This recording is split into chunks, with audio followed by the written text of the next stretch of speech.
It's been really windy here, like trees going down, all sorts. Yeah, no, they were gale force again last night, apparently.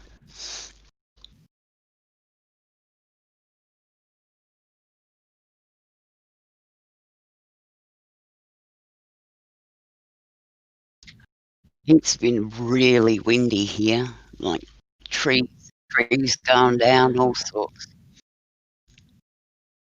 Yeah, no, they were gale force again last night, apparently.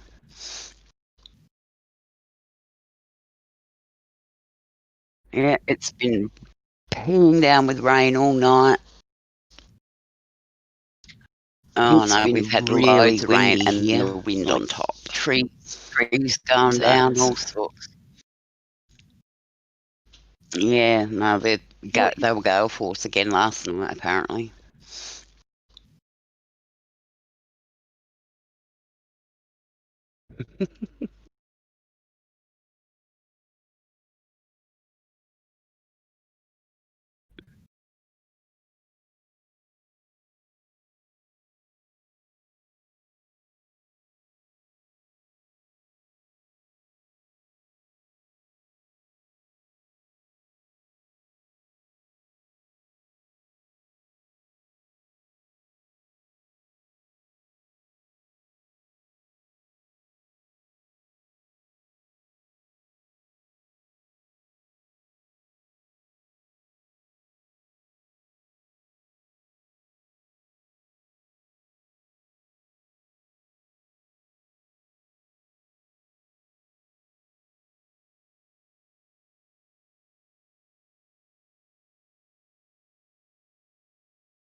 Try that one. Is that me? Or is that me? I've got two sound things. I don't know which one I'm supposed to use. I'll try that one. If you can hear me out there, let me know. I haven't got anyone actually on the panel here live, but I do have a few people lurking over in Discord. I see Huey dropped in, but he's muted. Mippet's over there and Sheepy's over there. I think Sheepy went to do something. I don't know. He said something a minute ago. All good. Oh, good. We've got no link, Terry, to the Zoom. No, that's okay. Don't panic. Don't panic. Don't panic. How do I do that again? Oh, yeah. Well, it's been 6 months. Yeah, cool. Okay, copy link. Open Discord back up again. Put it in the special place. You know where the special place is still. So that's the main thing. And press enter this time, because I've copied and pasted it in there, and I forget to press enter.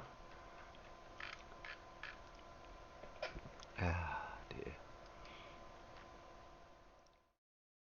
Right.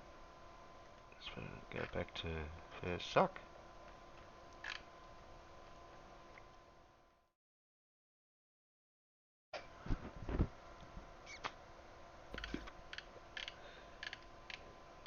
Yeah, I don't know whether I'm going to be allowed to come into the Zoom with my computer today.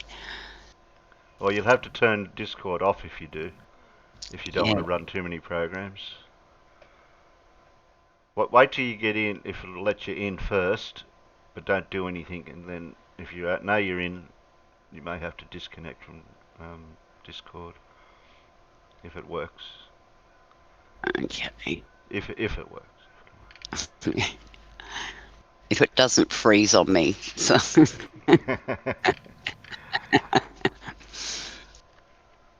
Just press the button slowly. Don't give it a shock.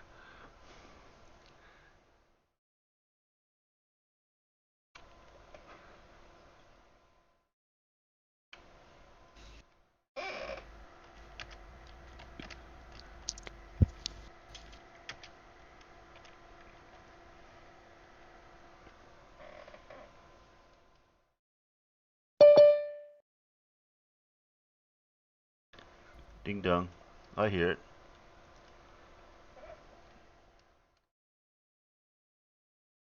That's a Mr. Huey.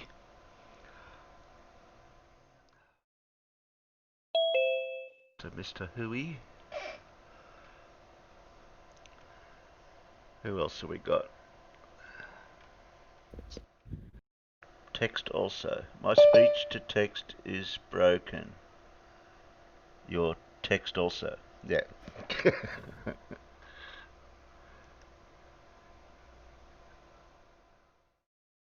Okay, doorbell rang for Mippet. Then what's happened? Oh, I'm on early then. Mippet's trying to join. yeah, it just says connecting at the moment. Okay, well, mute yourself in Discord for now. Yeah. And deafen. That way it'll cut out all that process.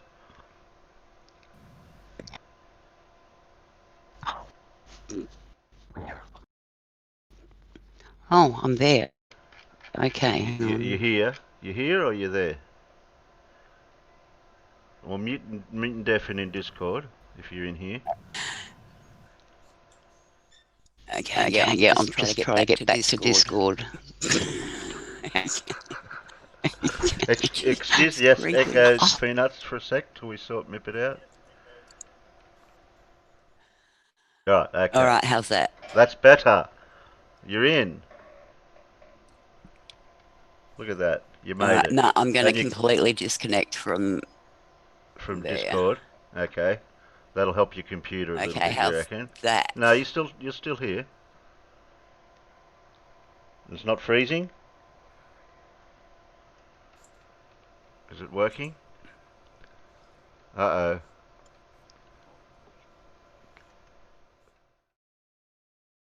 You lost sound now. Yeah, I can't hear anybody if you're talking, Terry. You can't hear anybody talking in here.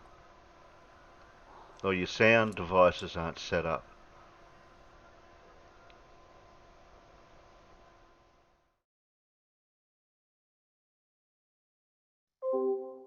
Oh, bugger.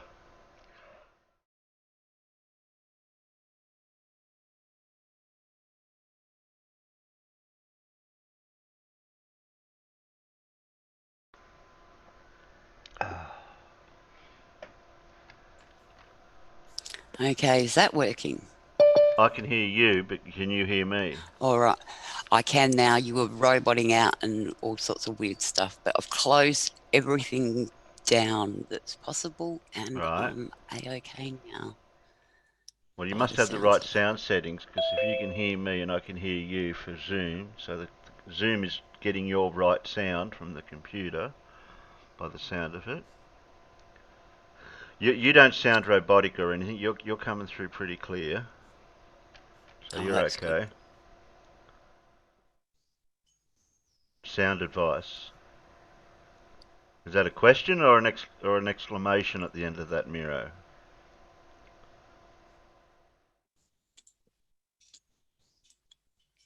He didn't put a thingo on the end of it to know if that's a statement or a question. Because you can take it as a statement. Oh, that's the old sheepy avatar. You haven't used that one for a while. Oh, Agent Black Sheep. Okay, Agent Black Sheep. He's on a mission today. I can hear you both fine here. Well, there's more than both. There's Huey's here somewhere, lurking. Oh, no, you said sound device. I heard sound advice. Oh, okay. It's my accent. Is it my accent, Miro?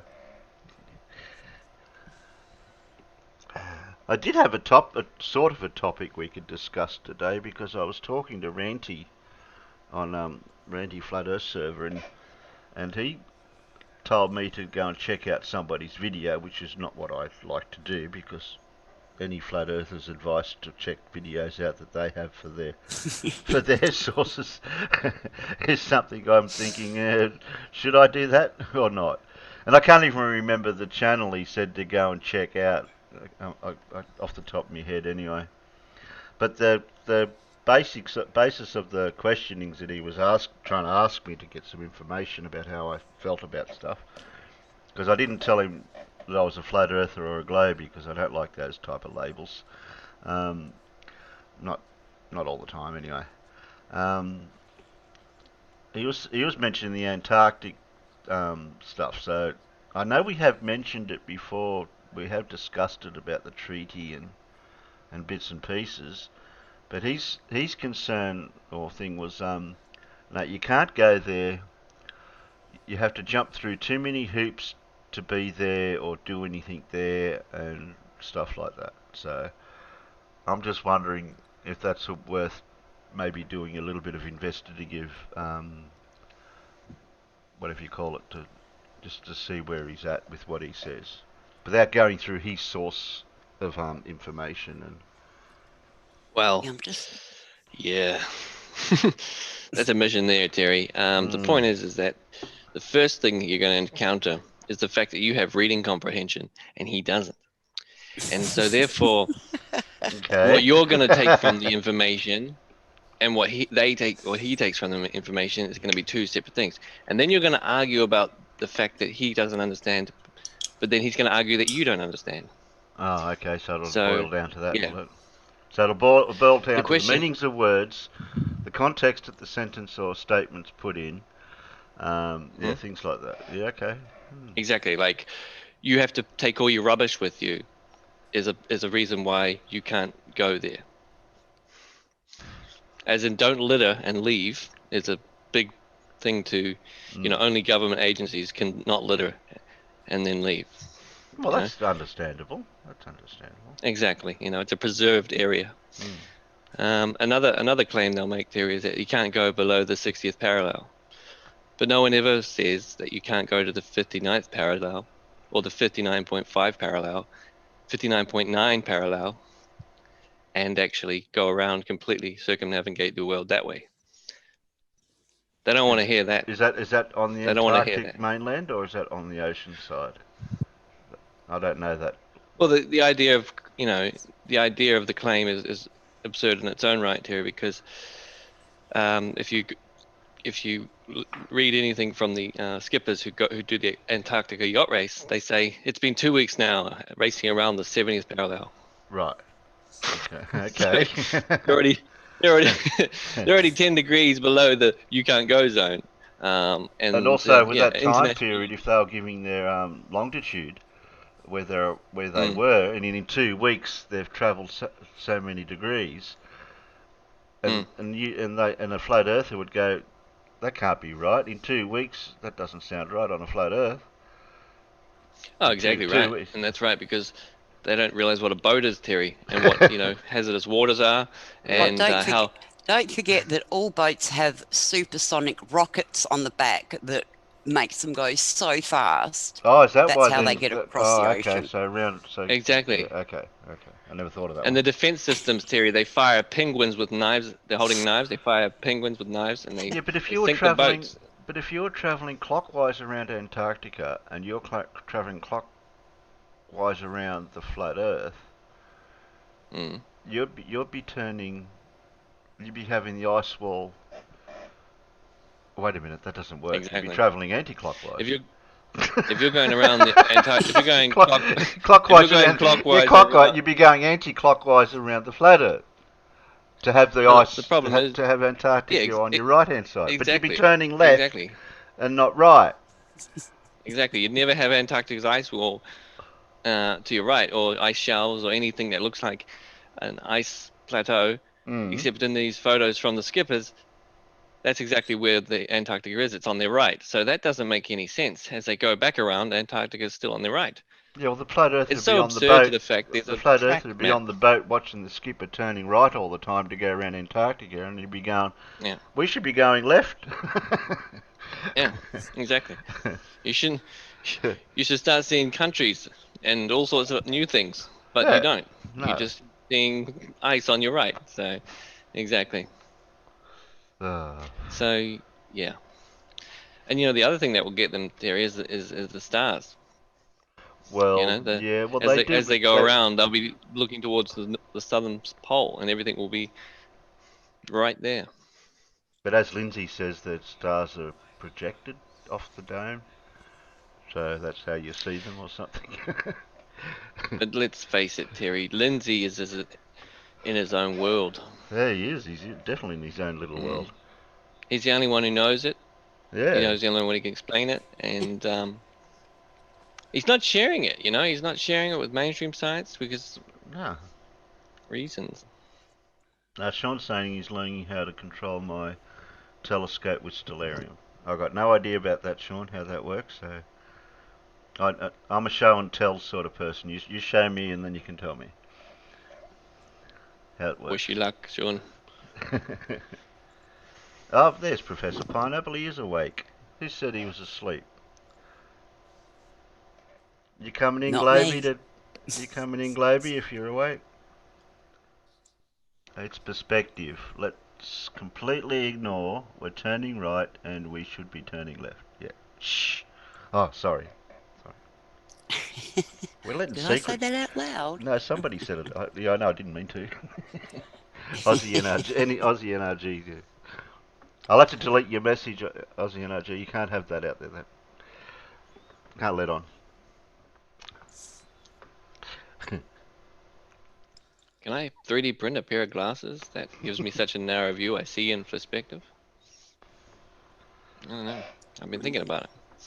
Kind of like a Kanye West shades type bands across my eyes, except just a little gap in the middle so I can see only the ground and not the sky and everything that connects to it. I'll look forward to that, Sean. 'Cause I'm not- You make a video when he gets it off. I like seeing that stuff. yeah, that will be cool. That'd be cool, yeah. I was going to say sheeple, just a complete blackout mask would be the only way I could see the flat Earth. Oh, that's In right, my because then you could look inside. imagination. Exactly. Yeah, I get you. I get you. I get you now. I get you. That's a good point. Maybe you could put like a little. You could put like a little photo printout of the flat Earth in the inside of the blindfold, and then put that on. And then there's a. I see it. You can anesthetize me and knock me out, and then then I'll believe flat Earth. Because I know I wouldn't be thinking anything at the time. Only in So. the coma.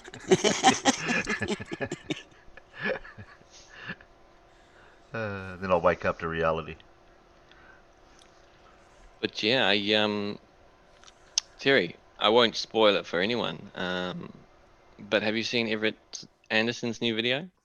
I can do that today. I could probably run through a couple of videos here and there. Everett's subbed to me, so. Yeah, but did you watch it yourself? No, I haven't seen any videos at all today. Whoa, So, it's okay, We, quite a big blow. For the Quantum comedian. Eraser, Flat Earth is done. Is that the one? Mm-hmm. Yep. That goes. It only goes for a minute and a bit. Yeah, no, Uh, it's just him. I It's think quite we, interesting. I think we can squeeze that in. Is there the usual music to start with? I Probably. think there is, yeah. I think I'll there is. skip that. I'll get rid of that window. Who this is says you cool. need I more haven't than one watched it yet. monitor? The only problem Yeah. is I can't read certain things on one monitor. Okay. Just got that. Is that the right one? That one or that one? That one.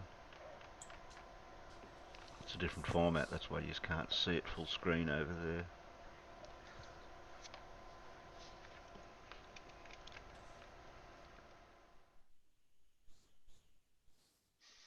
Okay, that's playing.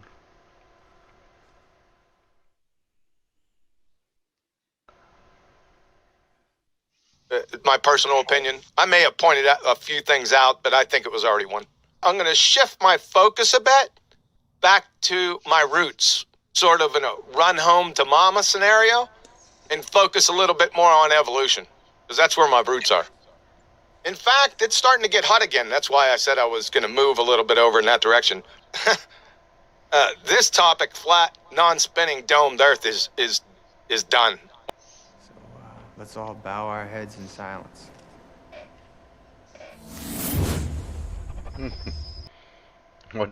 I wonder how true that'll be. Well, he's taken a beating on all of his claims. So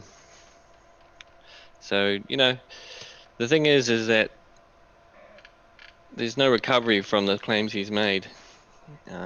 So he's giving up. Was he had a debate with anyone recently of some sort for this to come through, or not? Or is this just a random thing that he's brought out? Because Everett's obviously recorded it from somewhere. So. Yeah, I asked Everett. I said, "How recent is this?" And he said, "Within the last week." So Okay. that was his panel. So that would have been on his show. That was Okay. his yeah. On his YouTube channel. Yeah, that was his panel. That was his that German lady or whatever who does all the setup of the show and everything. So, but yeah, it's interesting. It's interesting. I mean, because if you think about it, in the past, he's been dealing with people who don't know what they're talking about, and when he brings up the topic, but then he's also been creating, certain scenarios or narratives that people don't know how to falsify, and that's got the attention of people with PhDs and expertise in that area, and then they've been going to see him, and making him look foolish, and so I think it's the writing's on the wall, and he sees it, so he's out. Yeah, but we've heard that before from others, right? People saying, "Oh, I'm done with this," and the next thing you know, they're back. Yeah, ranty. I'd like Yeah, to and know others. what I'd like to know what happened to all the flurfers off Jose's show, where all they've gone, because I don't see any of them There's a anywhere boycott. else. There's a boycott, Terry. Yeah, I was speaking to Ranty about that too. He did mention that. Apparently, some of the flat earthers didn't like the way he was blocking people. Well, he did that that thing where you paid money and then you could control the show. So maybe they didn't I like don't know. that either. No, that wasn't it. Apparently, I think it was right. The hand Mm. made a scandalous accusation. Yeah, I know. And Yeah, don't Jose, mention what it is, but I know what it was. I think I know what it was. Yeah, yeah. you don't have that So sort of. Jose booted him for that, and some of the flat earthers didn't think it was fair, and there's a boycott. They don't go in there anymore. Oh, Blue's going to bed. His channel's taking a hit over it. He's only got like half the views he used to get. Yeah, I've been looking at that. He wanted me to come on. Was it last night or the night before? I can't remember now. But it was getting late here.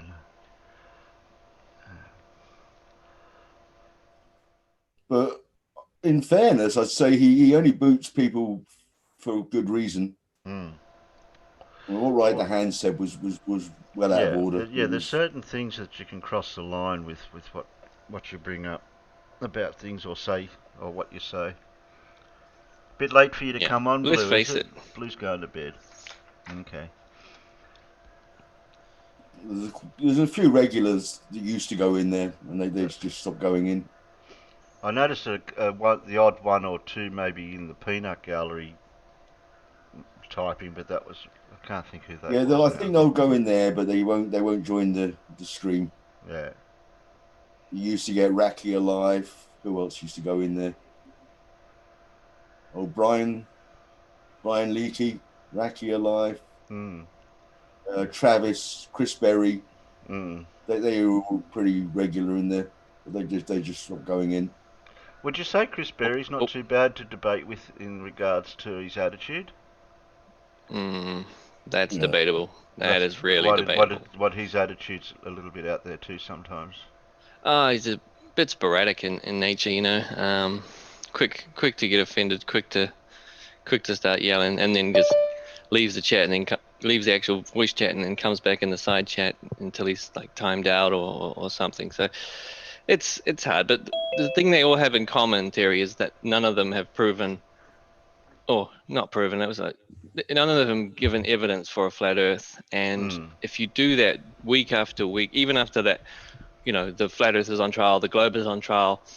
When you look back on those videos, that was kind of the turning point for Jose's show, because after that, there was a premise that if you're talking about flat Earth, you're going to be bringing evidence. You know, we're not just going to be letting you have a voice box or something, a soapbox to stand on and say random things. You know, you actually have to evidence the things, and I think that's actually put a lot of pressure on. So a boycott to leave Jose's is also a good excuse to not have to ever come to the party with evidence. And the Globe side was completely opposite. People were jumping on, the panel was full just to get their side of the evidence out, you know, from ground to sky to internal of the earth evidence, you know. So Yeah, it was a Yeah, whitewash. what he was doing was he was saying, okay, if it's a flat Earth, then provide evidence for the flat Earth, not evidence that it's not a globe. We don't want to talk about the globe. yeah, He did that a that was few the thing I times. noticed that Yeah. that Jose was trying to emphasise. Yeah, don't come in here saying the globe is wrong. Give us your flat Earth Yeah. stuff. I don't want to hear about a globe. I want to hear about the flat Earth. That's all. Don't tell me what it's not. Tell me what it is, and provide evidence. And Blue, you're once you going to do bed. that, You're just hanging in for a little while, are you, mate? Yeah, I thought I'd drop by for a minute and Yeah. chat with you guys. Yeah, I'm trying an earlier stream to see if that'll work. Usually it was a bit later in my afternoon, which would have been very late in your night. So yeah, it's an odd time to work out, because I don't know if I could stream really early in my hour to get both continents from Britain to USA's time zones all, so it's all matching. It'll be like 6 o'clock in the morning or something for me here. I think I worked it out. That's too early. yeah. The streams you've been doing, lately, for me, are like 5 or 6 o'clock in the morning. Oh, my nighttime ones, yeah. So your nighttime ones are really early in the morning for me. But yeah, I get the British waking up, and use guys early They morning. could send them in the middle of the day, more or less. Yeah. Yeah. Terry, I think that's what Erebus was getting at. We used to say a lot in his closing remarks, there are no valid arguments for the flat earth. And I think that's what he was getting at. In other words, if you can debunk the globe, it doesn't mean it's flat. And that's generally what you tend to get. The creationists do it as well with evolution. They think that if you can discredit evolution, then creationism is true. But they get without providing any evidence for the creator or the creation. And that's generally what flat earthers tend to do. And I think that's what Erebus is getting at. I've been meaning to ask him, but I haven't been on when he's around. No, I think that's pretty much exactly what Erebus is saying. They have no, we know that though. I mean, we know they have no valid argument. Right, but I think And, specifically and, he's saying, attacking the globe doesn't do it, and doesn't prove the Earth is right, flat. right, and they Even if realize you, that too. even if you're successful in showing us that it can't be a globe, it doesn't necessarily mean it's flat. Well, for the last 6 months, all they've managed to prove is that staring at a horizon is really a piss poor way of determining the radius of the Earth. Okay, I agree. You're absolutely right. Don't look out through all that refraction and think you're going to come up with an accurate measurement of the radius of the Earth. Doesn't mean that the Earth doesn't have a radius, for God's sakes. It just means that's a bad way of trying to measure it. Yeah, and again, it's still not evidence for a flat Earth. But they use the Nathan Oakley argument, which essentially says the following. I see a fish in the water, and I'm going to throw a spear at that fish. And when I do that, the spear is going to miss because the fish is going to look like it's further away from me than it really is. So, therefore, there is no fish. The fish does not exist. And that's really Nathan, that's Oakley's argument for the geometric horizon. I can't see it where it should be, therefore it doesn't exist. Horse shit. Yes, it exists. It just isn't physically where you see it. Well, that's the black swan thing. You see how it rises with the refraction, but the horizon's there. It's just further away. It Of just course. means that the radius of the Earth is a different size going by that, or something. I think it was the argument. Well, they're conflating the apparent horizon with the Geometric horizon. Yeah, well, geometric horizon's a geometry measurement, not a visual measurement or a visual you'd only ever observation. see that without an atmosphere. If you've got an atmosphere, it's never going to be. Well, you don't see the geometric horizon in the first place because it's a geometric measurement, not a visual measurement, a visual observation. Yeah, well, what I'm saying is I'm about to revise my stance on that point. Because I'm one of the guys that's been saying all along, no, you don't see the geometric horizon. You can't because of refraction. You see the apparent horizon, exactly what you just said, Terry. But I think I'm about to adopt a position that no, fuck you. You do see the geometric horizon. It is just not where you expect it to be. It's that fish in the water. If you want to hit the fish with your spear, you need to throw below the fish. Throw closer to you. If you don't, you're going to miss the fish because the fish is there. It's just not where you think it is. There you go.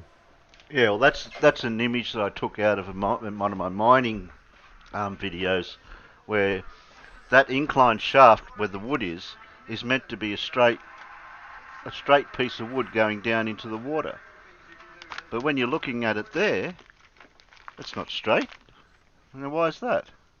Like, it's not bent because it runs the trolley down into the cart down a straight bit of wood that did join on behind us, and I've seen multiple videos of these shafts, and they're just dead straight down, following the line of that wood. But this one happened to be flooded, so I did notice it straight away when I came to this point in the video. And, oh, that's a good effect there to show. Sure looks bent, doesn't it? Yeah, you'd think that was a bent bit of wood. No, it's not bent. That's just the way it looks like it. Yeah. Yeah. I thought that was nice. That it took me a bit to get the right shot because the way his light. You can see further down into the water, but it's a little bit murky and his light wasn't quite shining it right. But I may find another better one, images, if I find them. So. I haven't got a spear going into the fish thing. I haven't got that image. I've got a funny story for you. On Wednesday evening, my wife's office phoned her and said, look, there's a typhoon on its way. It's going to make landfall tomorrow, so just work from home. There's no need to come to the office. You know what she said? Oh, no, that's not true. The typhoon's veered off to the east. It'll be fine. I'll come in. No. I thought it was guy. funny. Come on, You know, I grabbed that with both hands and said, yeah, absolutely. I'll work from home tomorrow. It's like a day off, you know? Meryl says we don't use spears for fishing anymore. You don't know me very well, do you? I think some people out there that still do. I think even the Aboriginals would know about that because they used to spear off the coast for their fish. Did you ever try bow fishing? I did. Bow fishing? What's bow fishing? Yeah. Fishing with a bow and arrow. Oh. Ooh, that'd be even harder, wouldn't it? It's exactly the same problem. Yeah. If you shoot where you see the fish, you're not going to hit the fish with that damned arrow. It's going to go over the top of him every time. Wow. It's amazing.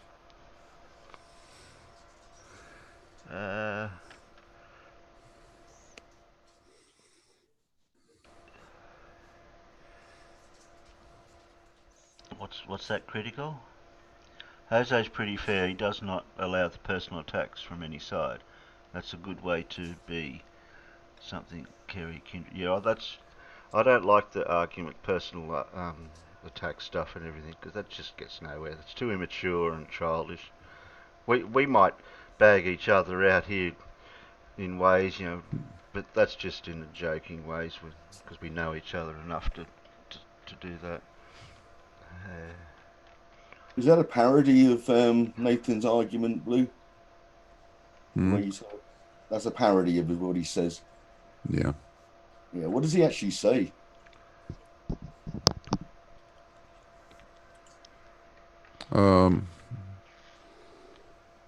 Give me a minute to think up all of the convoluted mess that he goes through. But in effect, it's simply that we don't have because we can't see it where it really is, we don't have a geometric horizon. Therefore, the Earth doesn't have a radius. The Earth must be flat. That's sort of it in a nutshell, which is just stupid. And he says even dumber things that you can't. He's always talking about the sphere edge.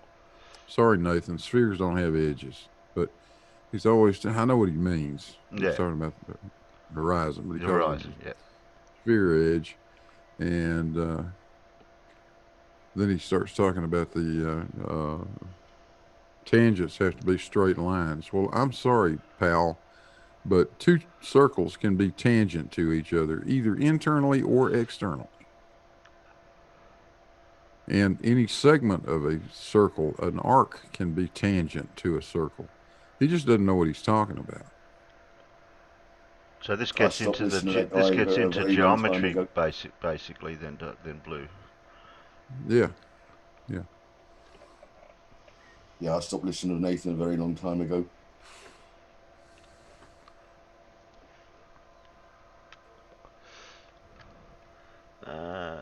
Sean said QE is terrified of you. The entire Black Swan argument relies on a camera that can physically change the actual shape and size of an object. No, Sean. QE is not terrified of you. He's not terrified of me. He's not terrified of anything except the truth. That's the only thing that scares him. What's Miro said? I had enough one night when that stupid Dodo was telling Professor Phil that he's got no respect for him and his bullshit side. He's coming from an idiot, yeah. That's another thing. They try to discredit people that do have the PhDs and the engineering backgrounds and all that.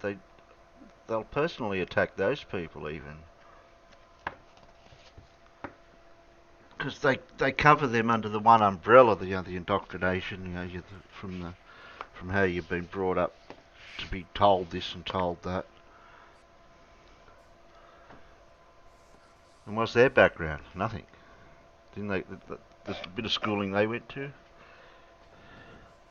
Well, isn't it, you know, you ask and they tell you, oh, I've done this and I've got a PhD in scientism and all this sort of crap. Then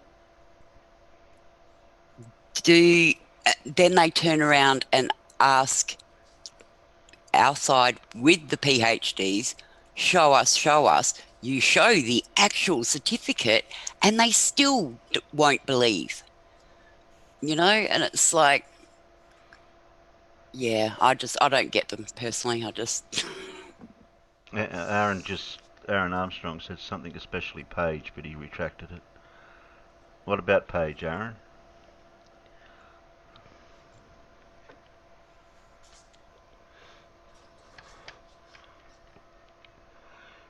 For the last 12 months, I think I've been following the flat Earth side. Not there's a word for it, but I can't think of it. But trying to pick any one of them out of all of them that are not as disingenuous as they seem to be. Trying to find someone you could talk to, no, it's just hard. I was talking to a couple of guys on Ranty's server that it was an Australian guy. I can't think of his name off the top of my head now, and we didn't even talk about anything to do with flat Earth as such. But I reckon that they would go down some role, like the religious side or something eventually, which is not something I can debate that much really. I can just say no and they can just say yes and that's it. I'm not good at debating in that way where I've got enough personal evidence that I've studied or whatever. Yeah, I find the ones that are the religious zealots are worse than just the regular flatty idiots. But you can be Yeah, religious without being a flat earther. exactly. My mother is. I totally agree. But I think it's the same in any religion. You have your little fundamental, tiny little group that are the instigators of mayhem and chaos and whatever.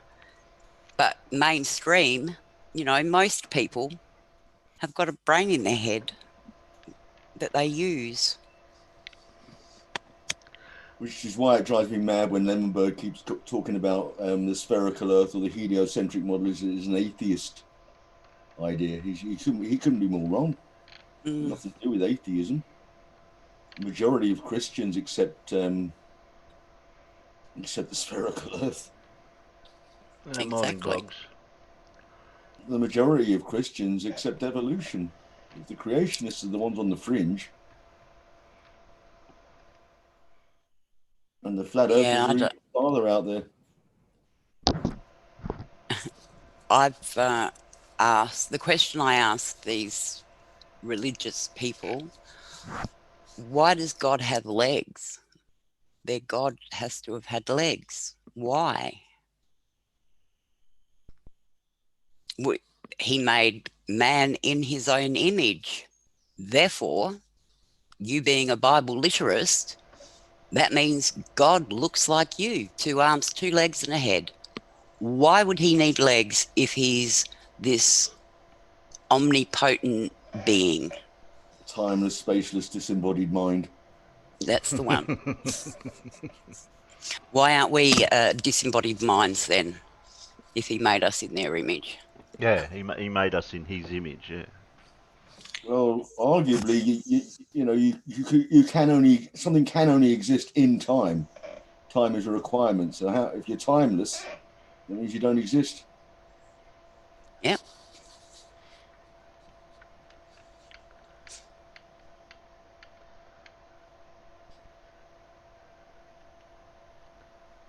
Who watched the How's conspiracy your... cats debate with conspiracy cats with that creationalist? That was a debacle. That one. Oh, Ray Comfort, yeah.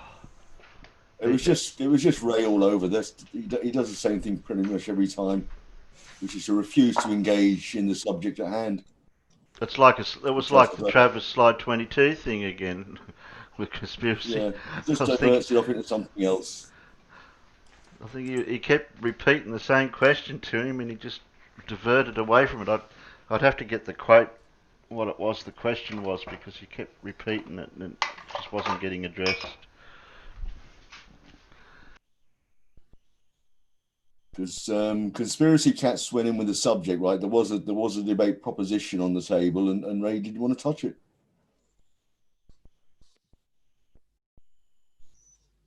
Except to assert that evolution is not science; it's a religion. That was his entire argument.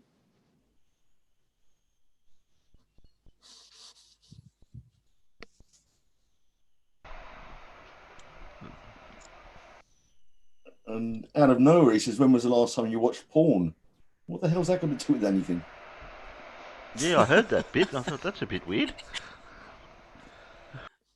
That's Ray trying to drag it down his own little path into the grass, you know. Mm.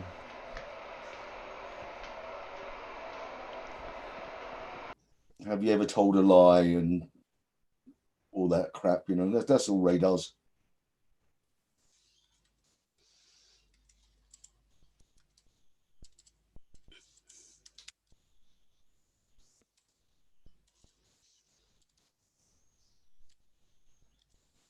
I haven't been listening to any other flat Earth debates or hangouts to hear about any other new stuff, but everything seems to be the same from what I hear.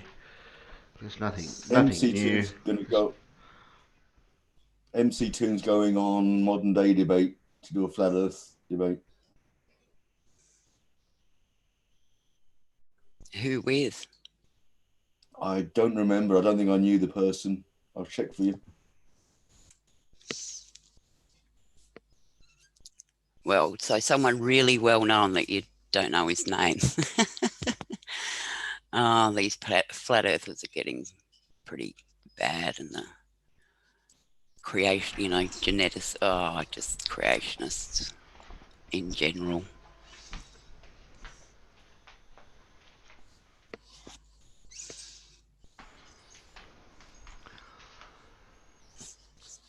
Well, we're talking about the ancient technologies up to the Industrial Revolution, the start of it anyway, with all the fossil fuel things, and I don't even know what creationalists and young Earth creationalists, especially with the fossil fuel side of it, where did that come from? Like the one I heard was from the guy with the big trees and everything. That the roots that came out of the big trees was what the oil and coal is, or something. Oh, they'll just say that the methods you use for dating that stuff is unreliable. That's what they'll say to that one. Yeah, Zebulon said the flat Earth's all the same drool. Yeah, MC Toon is debating a flat earther called Chris with a K. Chris Does with that a mean anything to K. you? Yeah. I'm not sure. KRIS. Not sure. I've never heard of him. Oh, God just put it there. Okay, crap it. Yeah, that's the standard excuse. God done it. Yeah, Okay. that's it. All right. That answers all the questions. Gotcha. Just say God did it. Yep. Gotcha. Now And he God's made an it look that asshole. way. He made it look that way to test our faith. You have a car accident, the other bloke says, "What Well, happened?" I say, "I don't know. God did it." mm-hmm. There was another debate on modern day debate with some woman I'd never heard of. Oh, what was her name now? Rose 777.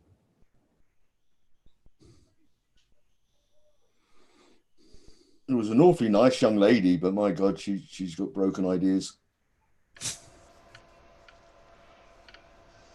Yeah, you're right, Micro. God did it, and asking questions about it is a sin. Mm. Mm-hmm. Yeah, you can't ask Yeah, questions. well, God's still an asshole. So, Yeah, that God character doesn't play fair, does he? No, he no. doesn't. Our ways are Please not his worship me, ways. but while I'm doing that, I'm just going to wipe you all out with a virus. Great God. Which they don't believe in either. Exactly.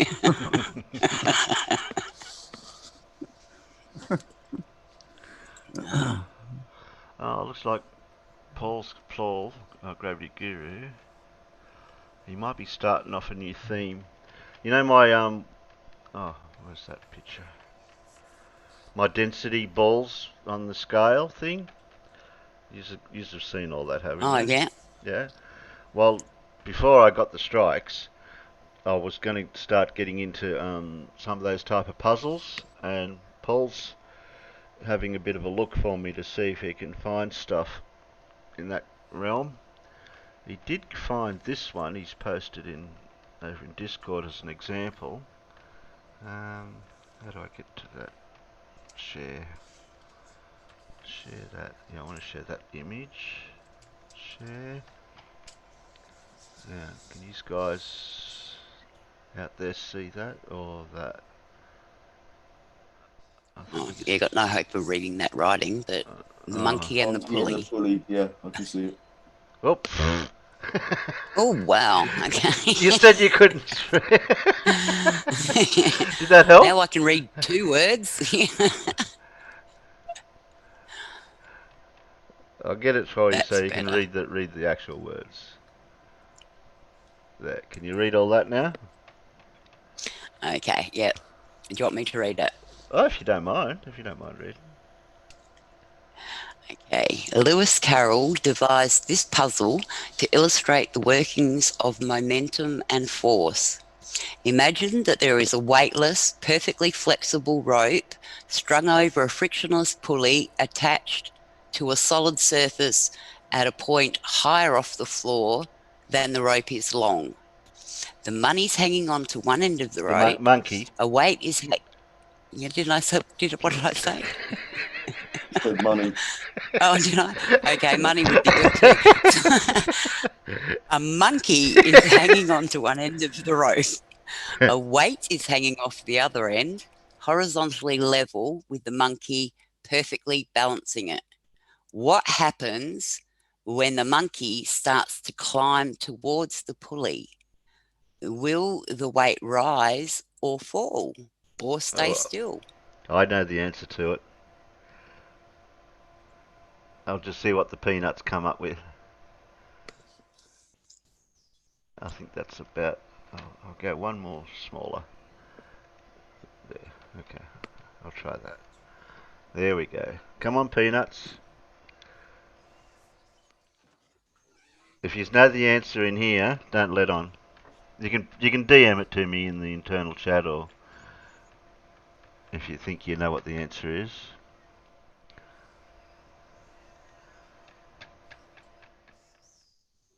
Freudian slip, yeah.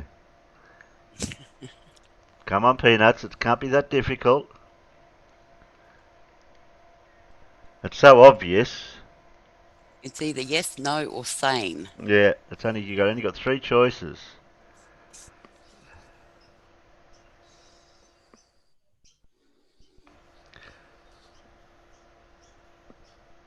Ranty's shutting down his show. He's not earning enough money.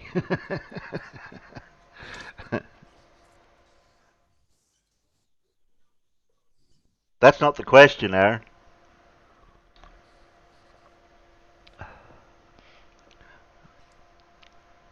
What's the question again? What Oh, was the Miro. question?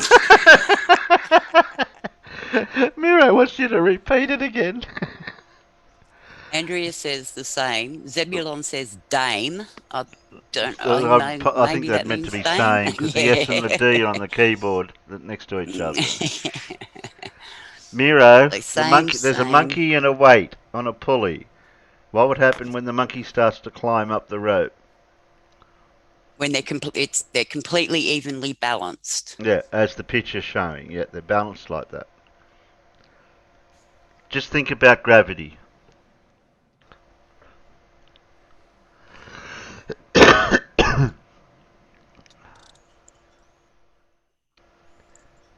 So how many answers we got? We got Andrea. Hello, wonderful person. And Zebulon. Is that a And frictionless Ori. pulley made by Blue? Stewie wants to know. Blue, is that a frictionless pulley that you made? No, Oh, all my okay. pulleys have friction. Okay. Is there a Not banana on the much. weight? What? Well, then if he eats the banana, would he be heavier?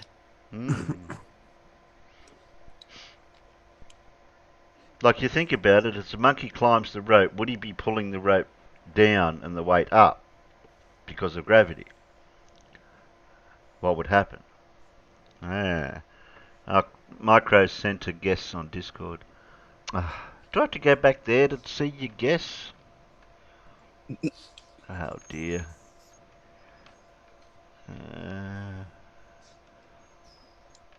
I'll put that in here for now. The road, so I don't lose that picture. Go back to Versuck.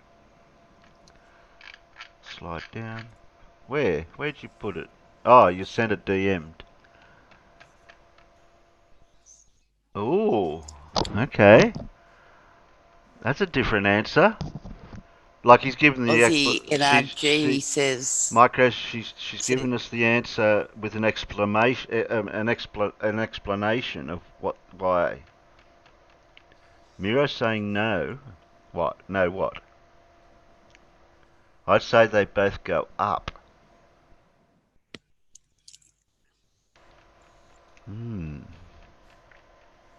yeah, because the monkey's climbing, but they're even weight, so to keep it even. I reckon he's right. They'll both go up, in a sense. But the weight's the same weight as the monkey. Yeah, so the rope will stay the same length on each side, even on each side. I thought the monkey would just end up climbing up the rope towards the pulley, and the weight wouldn't move. No, because the higher the monkey goes, if they're completely even weights, they'd have to keep trying to balance out.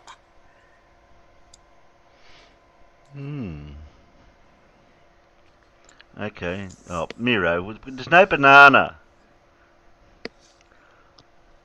Micro says the weight finds its level. I didn't. I ate the banana. I don't. There is no more. I used what was left of the banana to grease the frictionless pulley. There is Right. no banana.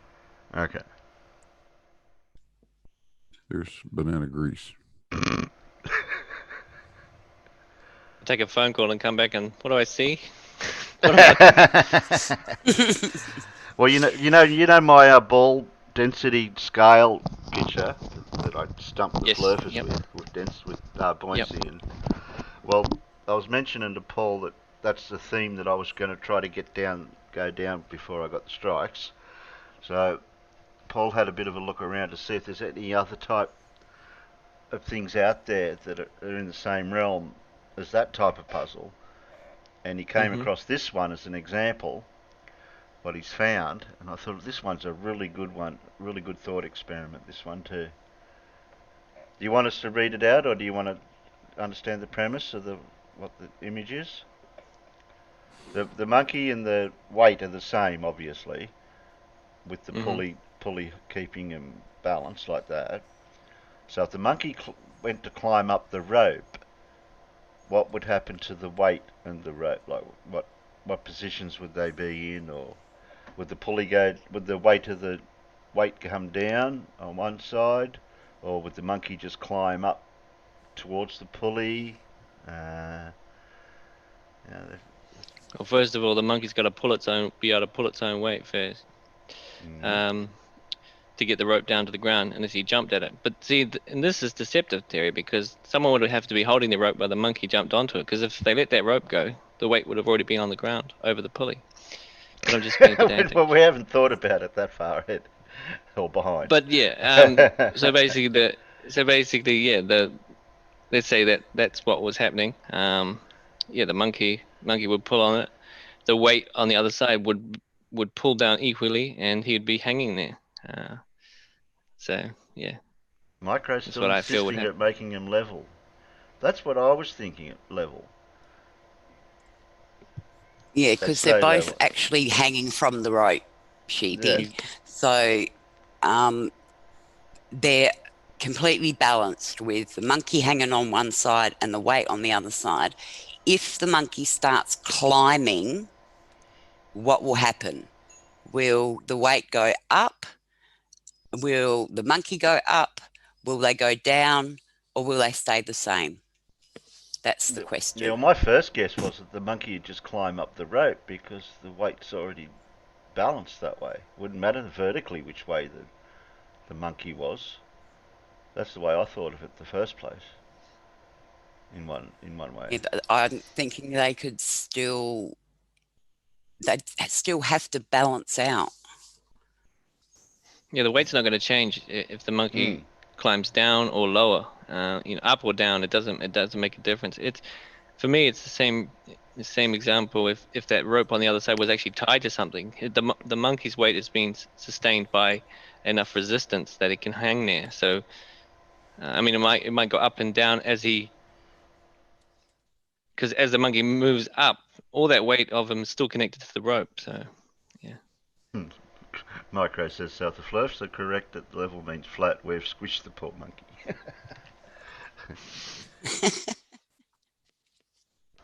It's a good one. It's a really good one. And there's no actual answer to this. It's just the premise and the demonstration of what the premise is. So.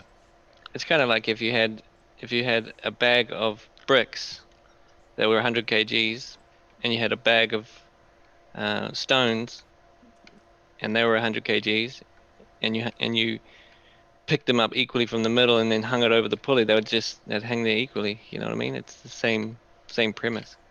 So Zebulon said, right, that's what I'm saying, Terry. Zebulon's thinking that too.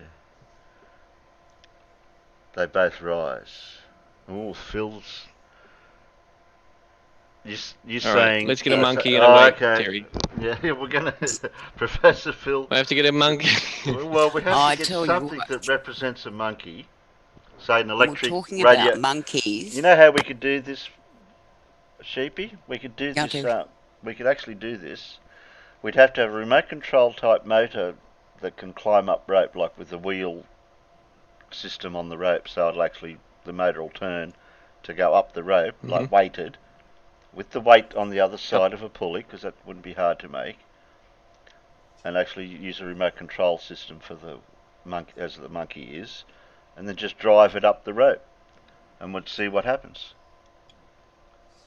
So it can Why be. do men make things so complicated? Why not just get a A flirt. man who can climb rope and and a weight that's balanced to his weight? Because we need a monkey, so that's why he said flirt. Yeah. Well, exactly, yeah, but I mean, you know what I mean? It doesn't have to be a little monkey. Actually, It can be a big no, monkey. sorry, monkeys are smarter. Damn it. Yeah. Yeah.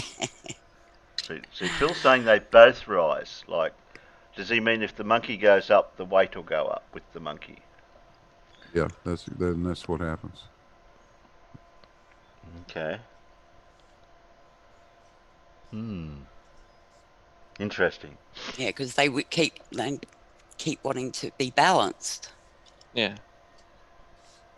As in gravity, like on a set of scales, so to speak. Okay. Yeah, because if the monkey, right now it's balanced. If the monkey climbs higher, then the weight's gonna have to move up to him because he's gonna displace the equilibrium. The flat earthers will love that one, and then it's gonna have to level out, right? So he's gonna pull the weight up, and as the monkey climbs, the weight's gonna equalize and pull him back down. So, but he would have already shortened the rope. So. Zevlon said it Well, has to be a monkey or the whole experiment falls apart. Yep, that's it. the beginning premise is you have a static system. You've got a stationary monkey and a stationary weight, and the weightless, frictionless rope pulley system here, right? Mhm. And everything's static and everything's balanced, perfect.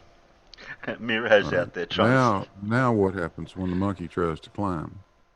What have we now introduced to this? And what we're introducing is an acceleration. we've got Phil putting an equations out there in the side chat. Okay, T equals mg for both sides. T equals tension. Yeah. Tension must remain balanced. As the monkey climbs up, the weight will go up too. Yep. Yeah, you already wrote that. Oh, okay. What are you writing out? Just repeated what he just wrote.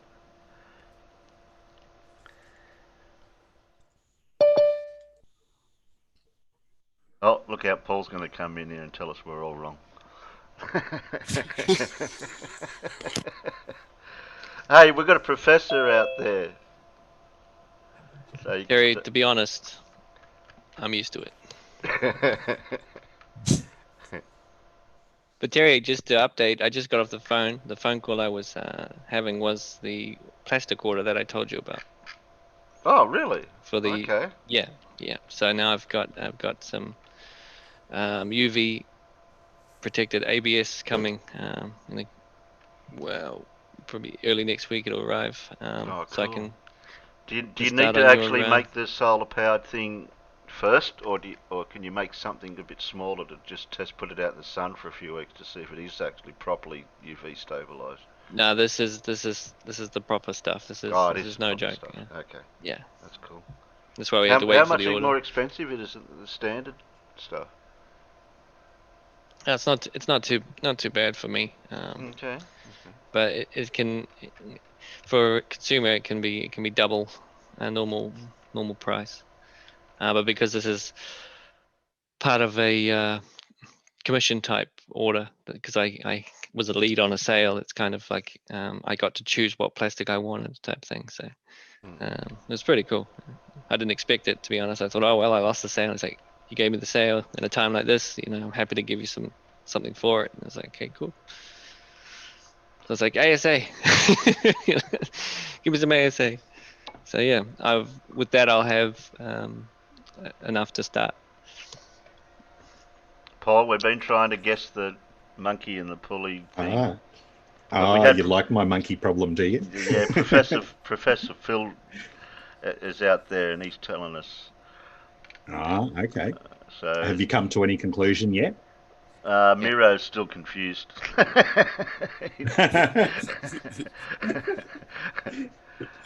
There've been a few guesses. Some aren't too bad. Mm-hmm. Yeah. If Professor when Phil's you right, had the moving pulley, I'm not going to argue with Phil if he knows what's going on. I know. My first premise was that, or my first guess was that as the monkey climbed up the rope, the weight had stayed in the same place. But then, as people have been explaining, And I was thinking, well, gravity's got something to do with this, so there's a balance as well, like on a scales. And as the monkey climbs up, the rope will be pulled down, and the monkey and the weight will be in the same place, but the rope will be down. Will be pulled down. So the monkey and the weight will go higher. That's what we think. Yeah, you've got to remember that one of the premises of this problem is that the rope is an ideal rope. It's weightless. It has no weight. Right. So you don't factor the rope into it at all. Mm-hmm. Okay, Right. and the pulley is a frictionless pulley. Right. Yeah, I that's keep the thinking premise. about how we got up onto that rope. Yeah. Well, that's the premise, and it starts as a static problem. You've got a stationary monkey, a stationary weight, connected with a weightless rope and a frictionless pulley. Yep. So now you got to start thinking, what happens? Are there any accelerations involved here?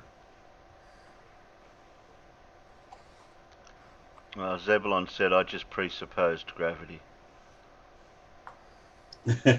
Oh, okay. That doesn't help. But this problem was done years ago, wasn't it, by Lewis Carroll? Yep. Pretty clever. I wonder what other clever stuff he was into besides writing stories. But density equilibrium, it's not about density in this, is it? Because the monkey's not as dense as the weight. No. The weight is not as dense as a flat earther.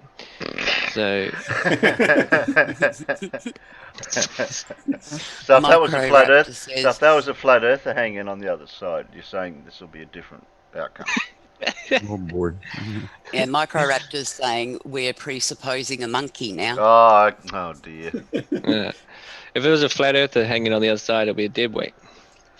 But anyway, the point is that, you know, the claim of the flat earthers is that it's density equilibrium, right? So the monkey is a density and the weight's a density. But in this example, clearly that's not what's happening, right?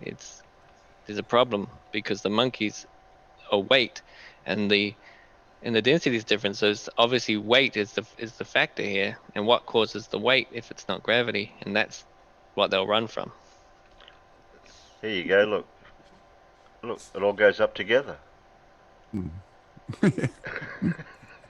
You're all wrong. Lewis Carroll loved marijuana. Really, Stewie? That true? Or are you making shit up? Fluffy wiggle the rope. Did you? Yeah, Elmig is a good one. He would wiggle the rope. How much further can the monkey climb, though? Yeah, what's the Terry? independent? He's What's gonna the jam his independent? What's the independent variable?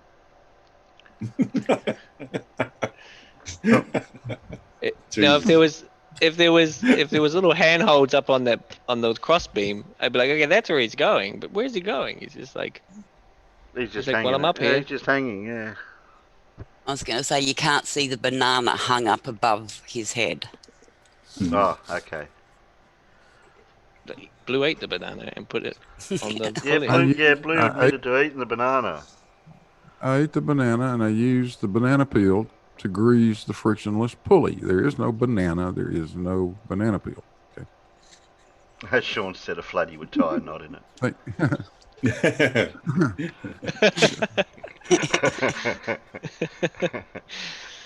Bob wants to know, does the monkey have a dump while climbing? Oh, that'd make him less mass then, wouldn't it? So there wouldn't be balance. That would. Start flinging his poop around like a certain change. Oh, right. So that would actually cause the weight to go down, and the monkey would jam his hands, and that would be it. to the pulley. So, Yeah.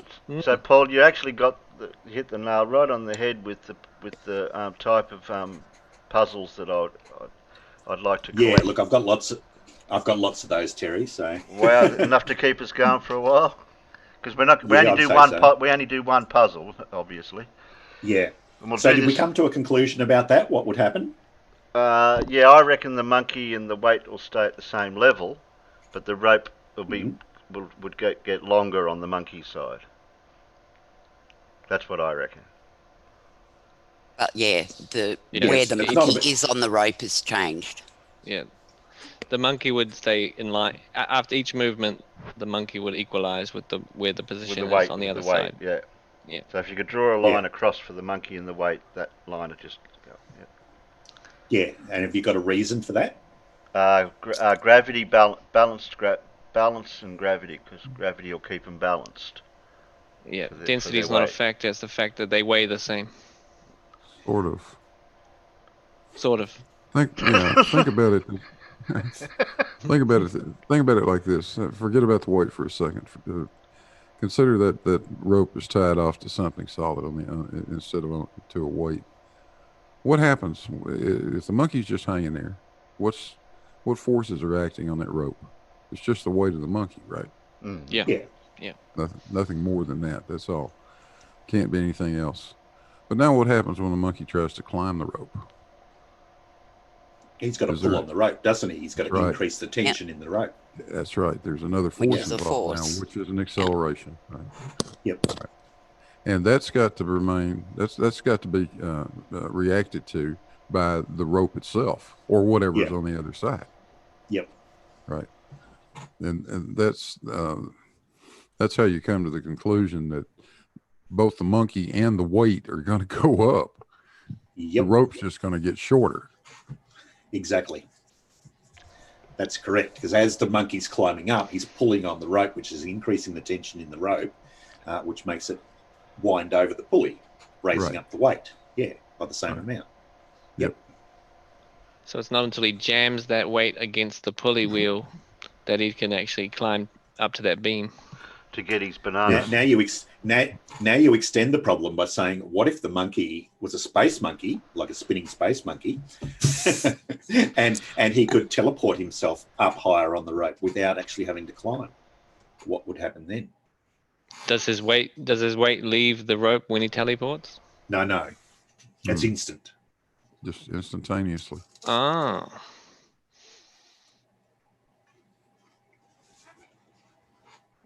Think about it. Think about what we just talked about. Well, the weight would still have to equalize, wouldn't it? They don't have to be What- the weight. The rope has no weight, so it doesn't matter how much rope is on on one side Yeah. versus the other, right? So think about that. So it really doesn't make any difference.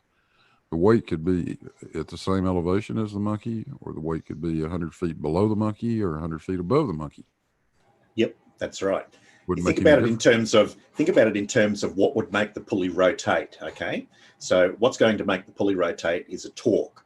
Okay, and the torque is the force acting on the pulley perpendicular to the line joining where it acts to the center of the pulley, which is at the edge of the pulley. Okay, and that doesn't change. So as the monkey's higher or lower, that remains the same. So you're putting the same torque, whether the monkey's higher or lower, on the It pulley. has to go up then. Yeah. Yeah, and they would, and if they were at different positions, they use the silly example I used, where the weight's 100 feet below the monkey. If the monkey goes up a foot, the weight goes up a foot. They're Yep. still 100 feet apart. Yeah, that last torque example using the teleport version, it explained it completely. There's no loss of friction or I'm sorry, weight or pressure in reverse on that rope, pulling that pulley. You know, makes Yep. sense. No, that's right. Instantaneous or not, it's still there, so it's gonna create a reaction on that pulley. So But I That's like great. I like these problems, Paul. These are great Yep. little brain teasers to make you stop and think about consider all the forces that are involved. This is what engineers do for a living. it's Yep. fantastic. It makes it real world as well, you know, because you can Yeah. kind of, you know, and it's a lot more interesting than you know, just textbooks and formulas. It's Come on, kind people. of- Have you ever seen a monkey in the real world climb up a rope on a pulley with a weight on the other side? Well, I tell you, I tell you, they don't exist. But you know, I just imagining myself out there and building an apparatus and putting a weight. Neighbors look over the fence. I'm just testing science. It's like, You know- see me Yeah, hanging there on a rope. It's Like, just, what are you? it's just my monkey powered barn hoist. Yep. I can get I a got a pulley pulley. and I can get a weight, but I I don't know got a where I'm going to pulley. get a monkey from. I got a pulley. I got a pulley. I made a pulley. Yeah, you got a I pulley, got some Yeah. rope. and you got a weight. Now, where are you going to find a I'm just monkey? I'm just one Well- monkey short. Just one You'll monkey find short. you'll find plenty of monkeys over at 24/7. No. Well, I was actually going to say here in Adelaide, a tree came down a couple of days ago straight on top of the tamarind, which are little monkeys. Yeah. Their enclosure. No one got hurt, and no one else. No monkeys got hurt or anything. But that's where you could get one. You could adopt one for a while their new home's being built. Mm. Ah, Monkey I'm problem glad. sorted. I'm glad they because they would have been, their little ears and everything. They would have been able to hear the cracking of the Yeah. tree. They were like, "We're out. That's not a normal sound. Let's get out of here." Yeah, because there was actually like a whole group of students that were taking refuge in with, like in the same complex as the Tamarind exhibit. So it was, and everyone luckily got out. No That's good problems. to- But that's yeah, good it to was a bit of a wild and woolly one. Yeah, does it matter what type of monkey? Well, if it doesn't, then Blue can do it. Paul said go to 24/7, but the monkeys are smarter than 24/7. So no, Yeah. it's not At going to least they work. know the Earth's a globe. Yeah, you should. Yeah, exactly. Oh, No Name reckons wants to know, Blue, can you train Gladys to climb? That is a sight to see.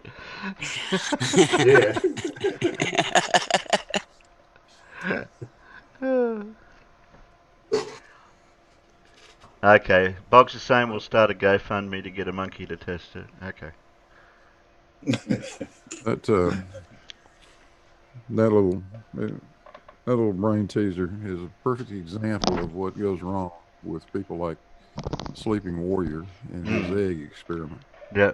Yeah. This is exactly the situation. Yeah, because it wouldn't work with relative Add densities, would yourself it? in. Yeah, when you forget to include all of the forces involved in a system.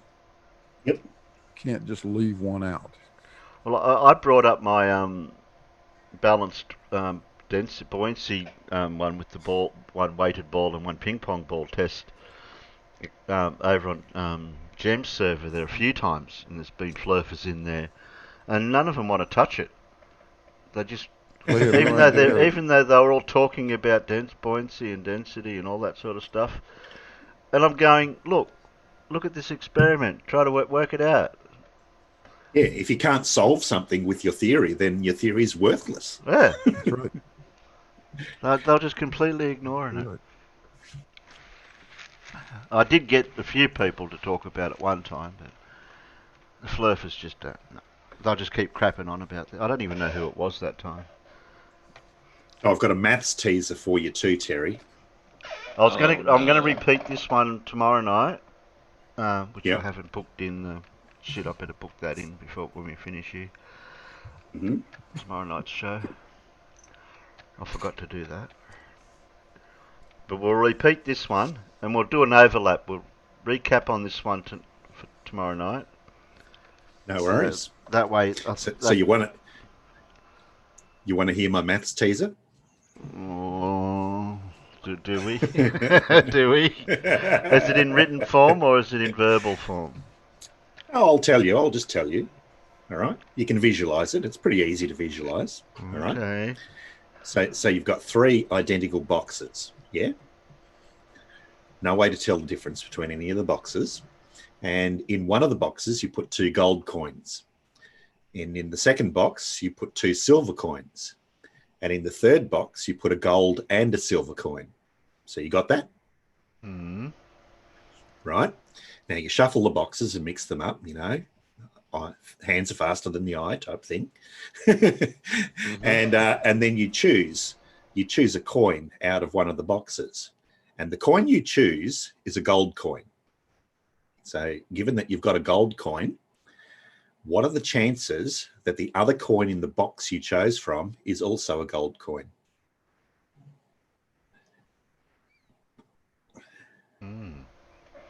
I have heard this sort of a puzzle once before, but in a different format.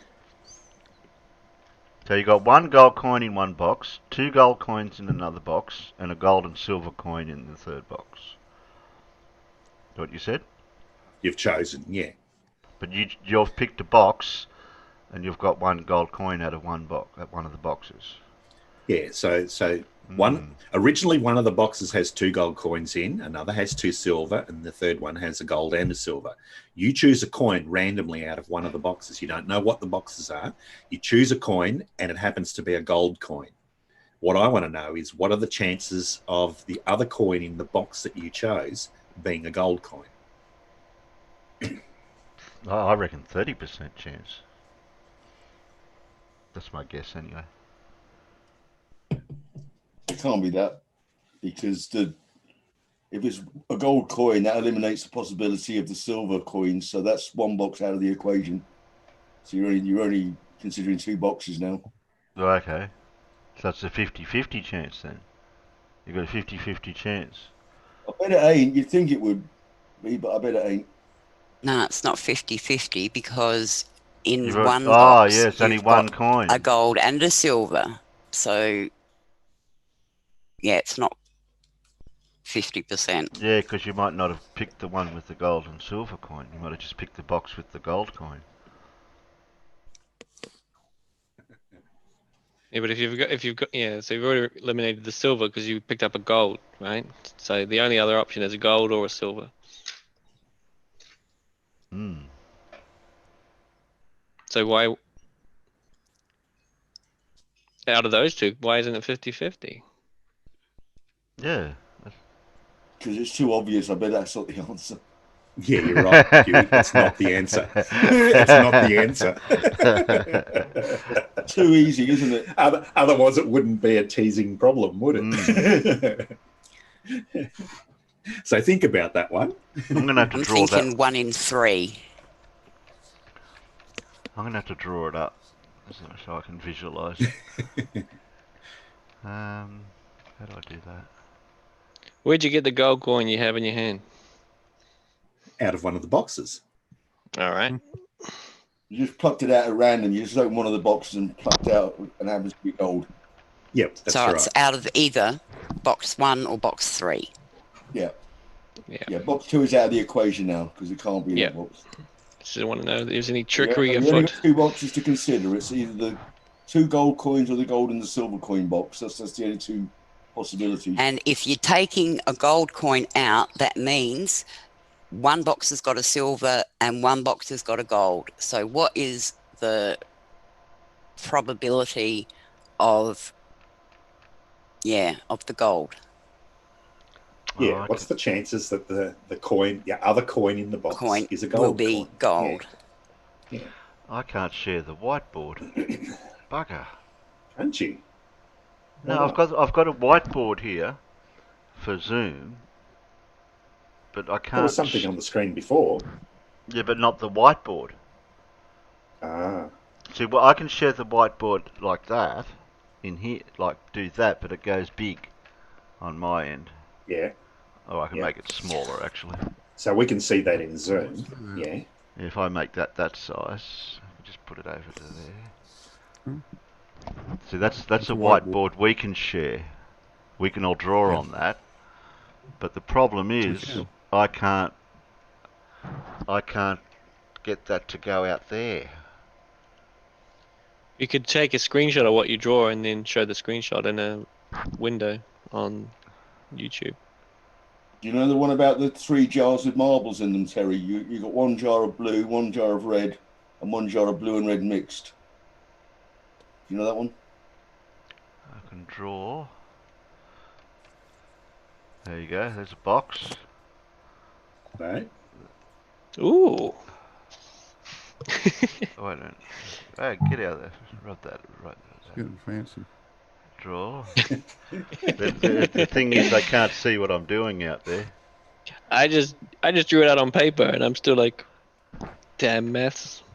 My nemesis. Right. There's 2 boxes. Yeah.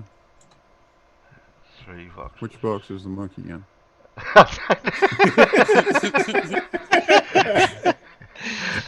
I can't draw a monkey. Okay, and we want. So what's that? A gold coin? Yeah. Okay, we'll make that the gold Two of coin. them.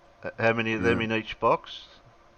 2 in the first one. There's 2 in the first one. Okay. That's a that next one has to be a silver. Okay. What about the third one?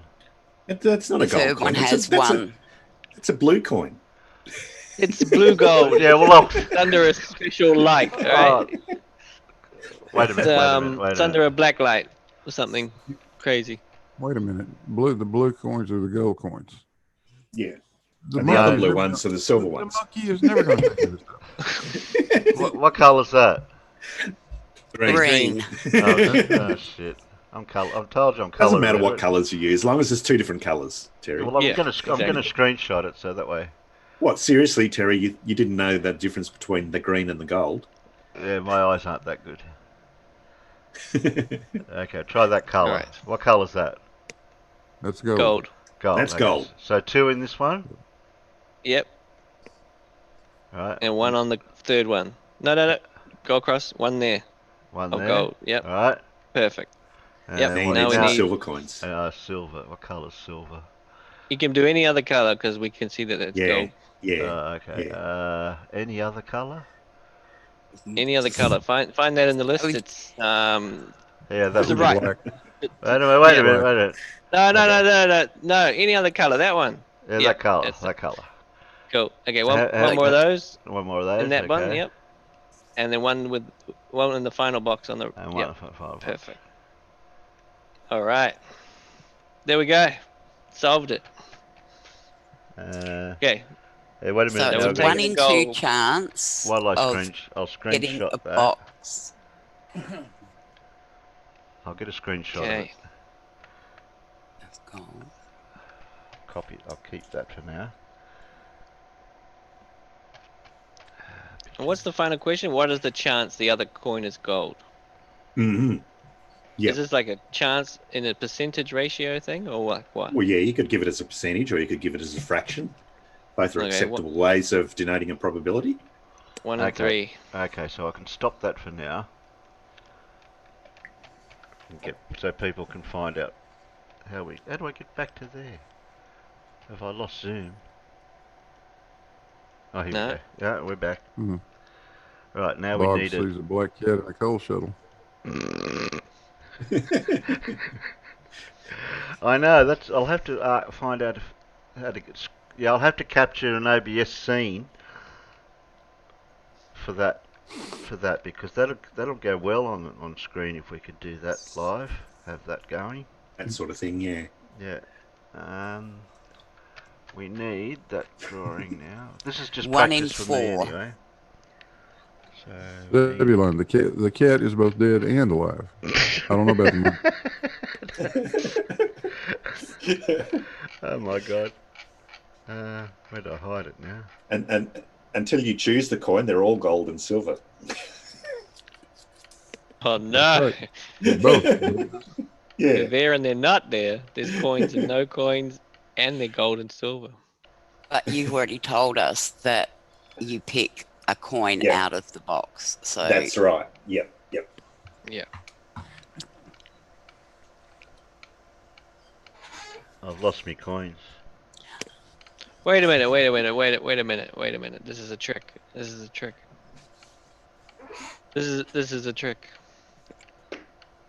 I'm sure of it. Oh, there's no trick. There's no trick involved. Oh, It's you just- say it like that. There's no it's trick. It's just logic and reasoning. Oh, I found So we can take it out of the same box. We take it out of the same box. The next coin. There we Yeah, go. that's right. Yeah. Cut that.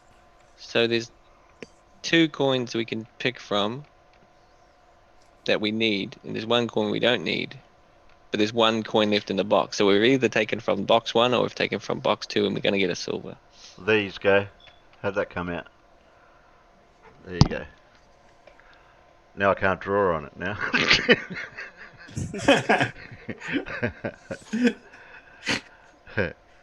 So you've He's reached got in three and taken dices with the one number gold 2 coin. showing. Pardon? You've got 3 dices with 2 on them. Yeah, they're all different colours. Yeah. All right. So you take one coin out of a box and you end up with a gold coin in your hand. So that's Yep.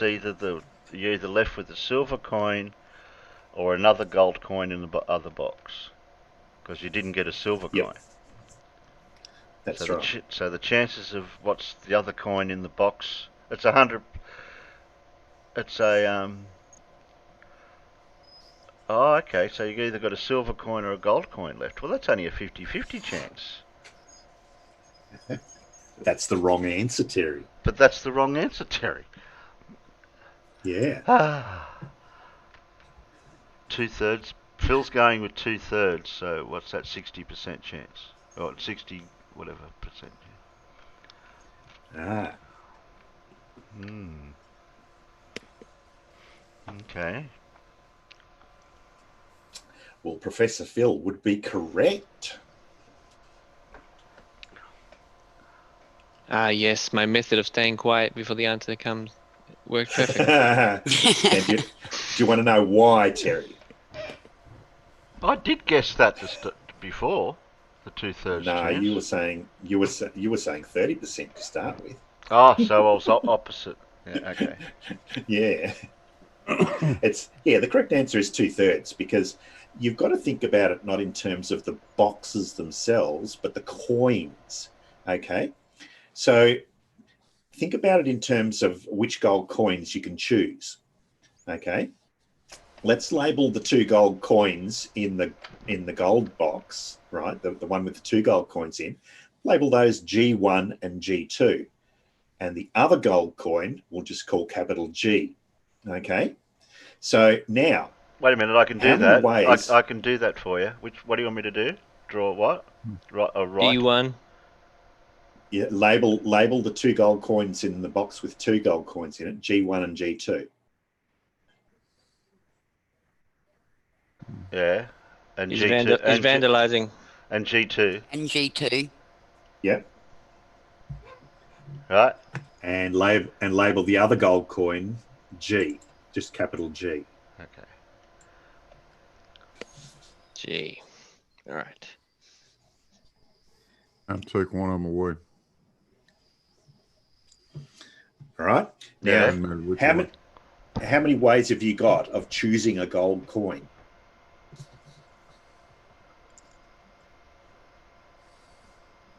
Two. Now that we've labeled them, no. Three. How many? You've got 3 ways of choosing a gold coin. You can either pick G1, G2, or G as your gold coin. So that's 3 possibilities of getting a gold coin. Now think about each of those possibilities. If you choose G as your gold coin, right, then the other coin is a silver coin. Right?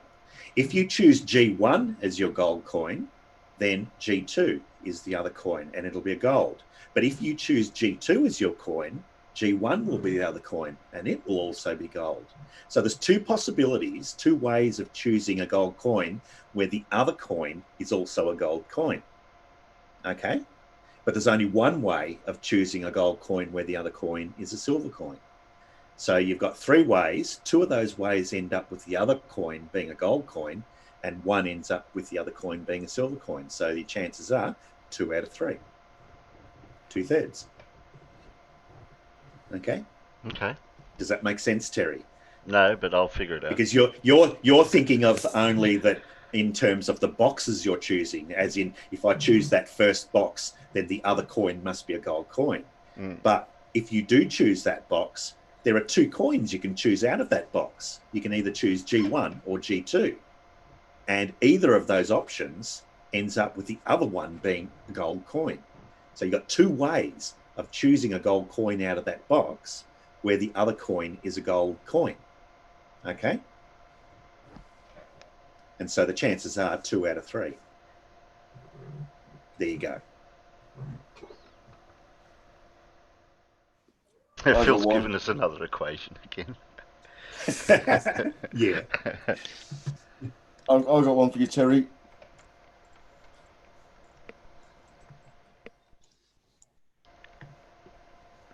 See, I can draw on that for us to share the image. They'll see the image, but they can't see what I'm drawing.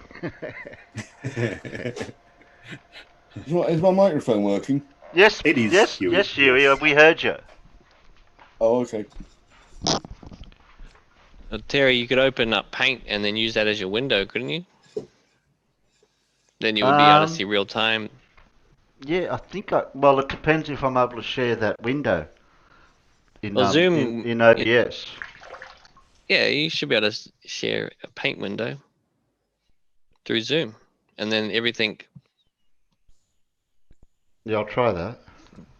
Yeah, just open up, because I think the whiteboard that you're using is for all Zoom users. You know, it's not like Zoom users who are connected to YouTube doing a live stream. You know, so just using a window, an application window of Paint, you could have drawn it. Yeah, from but I scratch. can share it through OBS if I pick that as a window. It will do it. Yeah, yeah. I just didn't set it up. I'll have a go at that. Anyway, Huey, what did you want to change something, or do you want to stick to this? No, I had a puzzle if you're interested. I'll just see if I can a visual one or a verbal one. A bit like Paul's one. Okay, well, I'll just see if I can. Where would how do I open up Paint? That's Just, it. Is that up in the side thing in the start menu? Your start menu, scroll. Should be in the Paint. list. Paint 3D or something like that. Paint. LMNOP. I got Paint 3D. Yeah, that's the one. Open that one up. Yeah, Oh, open shit. that one up. I have to minimize it because I can't. Yeah, choose new, and then you should have a. New. Where's new written here? Well, it is new. When you start the program, it should say new. Oh, anyway, I'll share that. Yeah, there you go. So now you're in. You can draw, Nah, and that should be real. No, it's not doing it. It's only sharing a Google. It's not sharing Paint 3D. I'd have to set up another scene, a source for that as well. Okay, that's weird. Yeah, well, I've only got. Okay. I've got Zoom, a media, and a YouTube, and Google Pro's the same. And I've got a Google Pro scene sorted out, so I can open up Google Pro into OBS. But if it's any other scene, you have to actually tell OBS what scene you want. It won't just. It's not a Google page, so you can't open it up. Yeah, I thought that. No, that's just a couple of extras I'm going to have to throw in, and then I can have a 3D page there. Okay, Huey. What? I'll keep them screenshots because I'm going to have to. Oh, give me a second. I just stepped away to do something. Back in a minute. I'm going to have to talk about these gold coins a bit more sometime and try to work out different ways so I can figure it out. Okay. I'd have to write it down, like actually visually write it, or actually get gold coins and I could do it in the I drawing. was just going to say, yeah, actually do it with buttons or something. Yeah, that's the only way I'm going to be able to comprehend it or whatever. Yeah, sometimes the visual helps a lot more than, someone hitting you with a formula and you're going, okay, that's letters in the alphabet. I can All right, sort of. Terry, I like. Yeah. Sorry, Hugh. So you've got 3 jars. The jars jars? contain one jar contains blue. One. You got a jar- huge ass or just a big ass? One jar contains blue marbles. The other jar contains red marbles, and the third jar contains mixed blue and red. Yeah. Does anyone know this? No. Right, go on. Keep going. Right. The jars are labelled, but the labels are incorrect. Now, you can't look inside the jar, but what you can do is you can put your hand inside and grab one of the marbles and pull it out and have a look at it. How many times would you have to do that to determine? What's the minimum number of times you'd need to do that to determine the correct labeling. How many marbles are in each jar? Yeah, that's what I was going to. It doesn't matter. Let's say there's 50. Ooh, I reckon 3 that does out matter. of each jar. Yeah.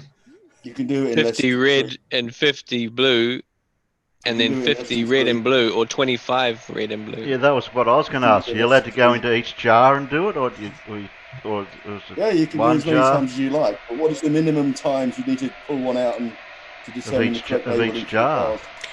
cars? Okay, so that's Yeah. 3. And it's not And 3. You can do it in fewer And that'd attempts than be 3.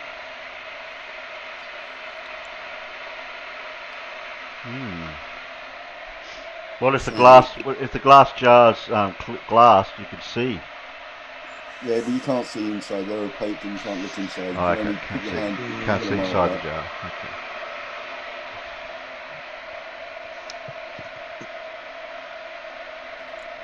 three, 6. What's your method for using 3 goes, Nippet? How would you do it? Well, okay, you pull the first one and you might have like a red, blue, red. You pull another one and it would be From the same jar? no, one from each jar. Or do you One have to from take each it? jar, yeah, okay. Okay, and then you take another one from each jar. So if you've got the blue or the reds, if you'll get 2 reds. From the blue, you'll get 2 blues. And in the red blue, you'll have either a red and a blue. So you could possibly know with So 2 guesses. You're pulling 2 from each jar, are you? No, 3. Well, no, 3 from. One from each. Yeah, 1 from each first. And then you go 1 from each again. That's 6. And from there, yep, so 6. And then from there, you take 1 more out of the out of 2, because you may have pulled a red and a blue. Yeah, so I reckon 3, like 3 out of each, and you could definitely tell. That's So I 9. reckon 9. You can do it in fewer than 9. You can do it a lot easier than that, I think.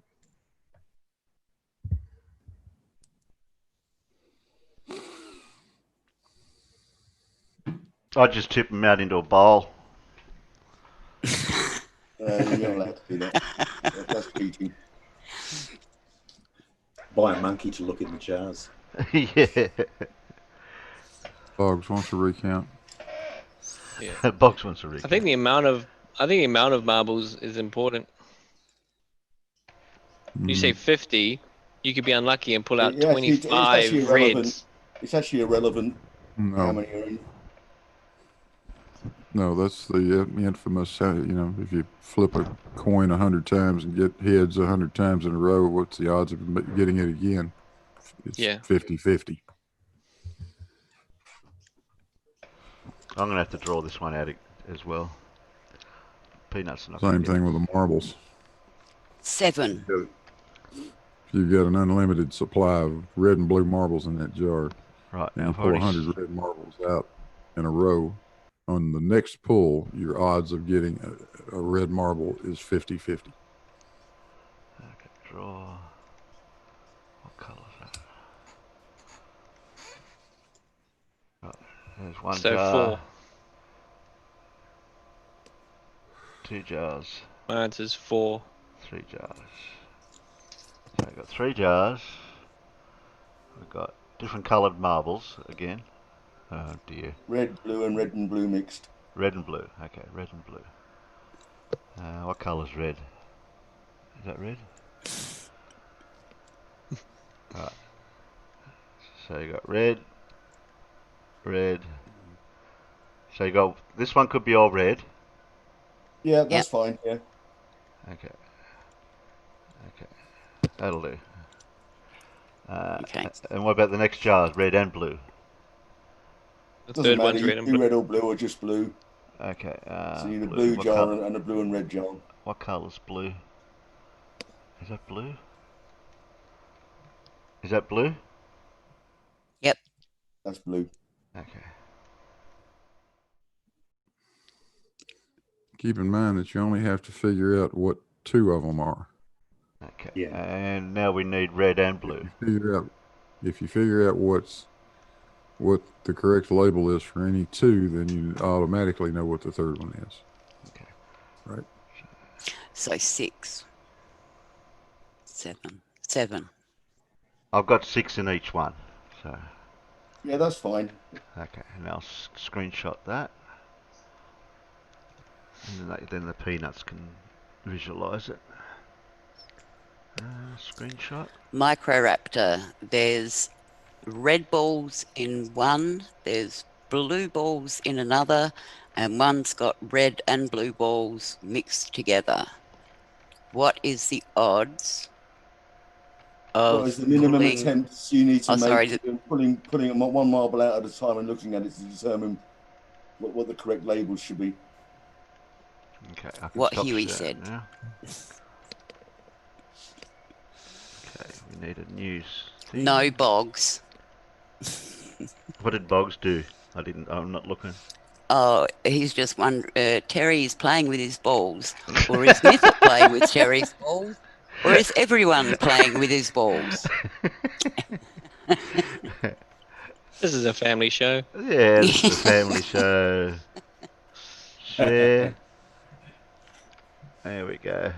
Oh, how'd the top thing come up there? That wasn't supposed to be written there. Anyway.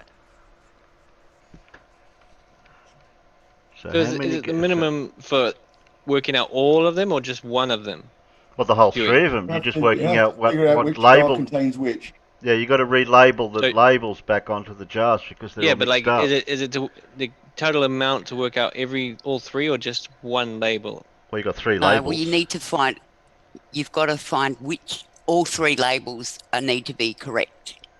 So Yeah, but I'm just asking. You need to find out in It's the what total they minimum. are in 2. Yeah. Yeah, it's the total minimum to find out all 3 jars. That's the question. Okay. Hmm.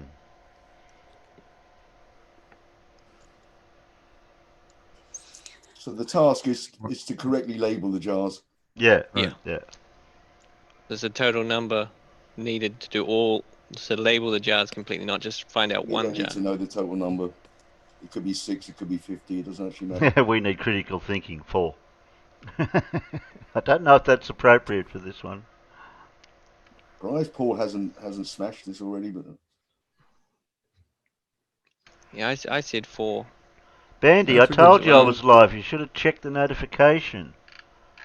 That's a good number. Yeah, I'm sticking with 4. Yeah, I'll go you can do it 4. in 4 attempts. Yeah, 4. we're all about 4 here, so. Because you could pick up a blue, a red, because you could have the first one, and you could have the third one if both have a blue, and the second one has a red, but that could also be the third one. But the next one will determine whether that's blue. You'd know instantly which one was what. So I'm going with 4. Mm.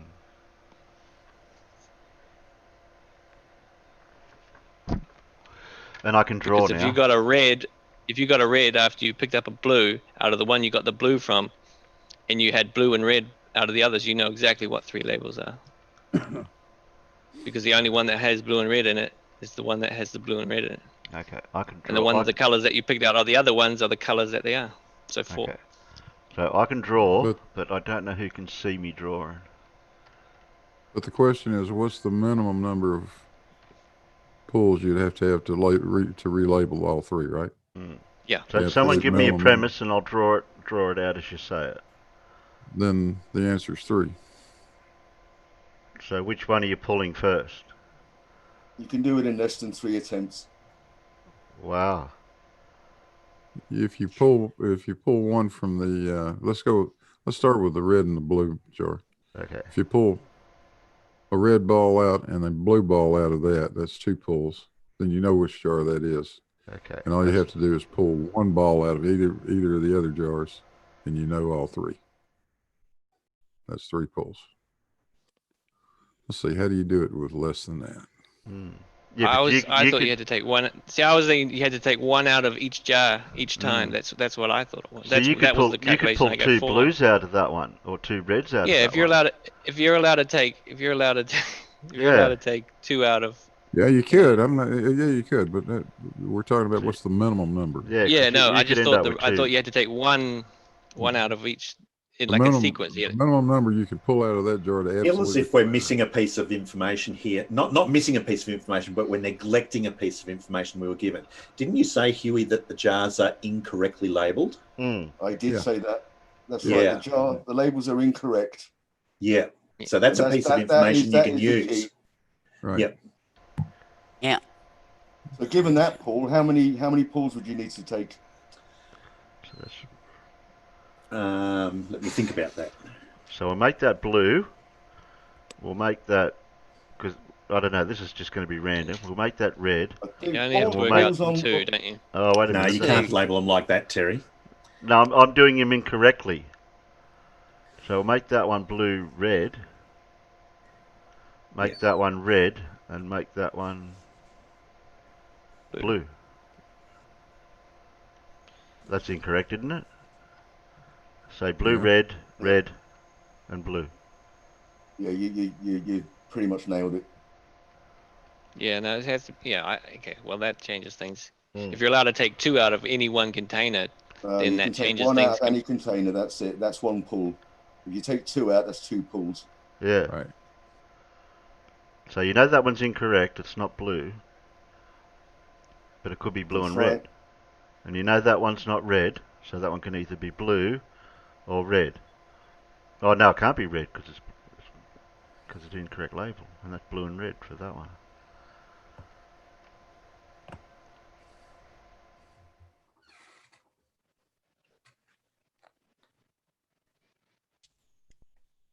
It all depends on which box you Yeah, no, pull out. that's the thing. Exactly. If you're allowed to just choose one and pull two out of it. So if, say, for example, I grabbed the blue and red and I pulled two directly out of that, not worrying about the other two jars, and I got a blue and red. I'd be like, okay, well, the only thing this can be is a blue and a red. Then I choose any other of the other two I never touched, and I get a red. Then I know that the final one has to be blue. No, you still only need two because the labels are incorrect. So as soon as you find out that one's got blue and red, the other, you just swap the other labels, if you get my drift.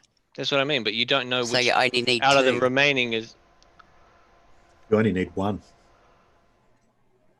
You can do it in one. That's what I'm saying. Like if you take the blue and red and you didn't know it was a blue and red, but you took blue and red out of it, is what I'm saying. Reckons you can do it with one pull. Yep. I reckon you only need one pull. What, one ball out of one jar? Yep. Oh, because of the labelling. Yeah, because that's why I've labelled them all incorrect. Yes, I've got all the labels incorrect. Get it. All right. So if you pull a red one out of where it says blue, it's automatically the others are wrong. Well, yeah, we know the other two are wrong. Yeah. Paul's got it right, but he hasn't walked us through how you do it. You can do it one pull, but how? Yeah, because if you let's say you pull a marble out of that box called BR, okay, where it's got the blue and the red ones in. All right. So if you pull a marble out of that one and it turns out to be red, then you know that one must be the red marble box, all right? Because only the red marble and the mixed marble boxes have red marbles in them. And seeing as it's labelled BR and it's incorrectly labelled, then that must be the red box, all right? All right. You get that? Yep. All right. Now, if it's the red box, then there's no other box that's only the red box. Okay. So how did I get this now? Well, that means the BR box has to be one of them. Well, no. That's got to be labelled red. All right. Yeah. So then you know that the other one must be incorrectly labelled. Hang on. So either that one is that, it's that one, or that one. You don't. Oh no, because that one says blue, so that's No. incorrect. Yeah. Yeah. So you So- pull pull one, marble and then you out, work out from the the labels. You can work out. Yeah, I'm not Yeah. sure. I'm not sure how I did it now. Yeah, I think you've got it. But the labels are just because it's blue and red doesn't mean that it has to be anything. If the third label can be in a red one, but it doesn't. So the labels must matter until you work out which one has no blue.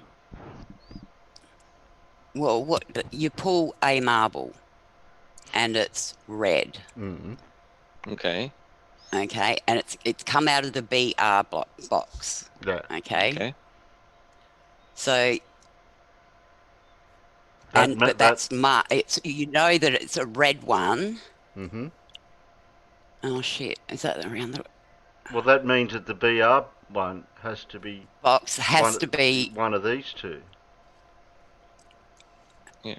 You still need How to. did I Okay. You work it? still need to I take. worked You it still out. need to take marbles from at least 2 of the containers to work it all out. You can do it No. in one. No, one pull. Yep. Okay, you pull one, and it's a red. Mm-hmm. From which jar? The one that says blue. Oh, okay. You want to do that way? So you take one out of there, and it's red. So that automatically means that blue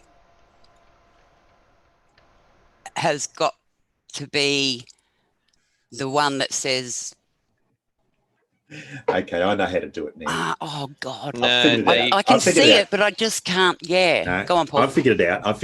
Okay, Terry, I want you to don't erase anything else. Now under those things, I want you to do letters. I want you to put R, B, and M one on top of the other under each of those containers. So R, and then under that put a B and an M. M. Yep, for mixed. For mixed. Oh, M mixed, yeah. for mixed. All right. Now you can mixed, just yeah. do exactly the same on the others. Okay.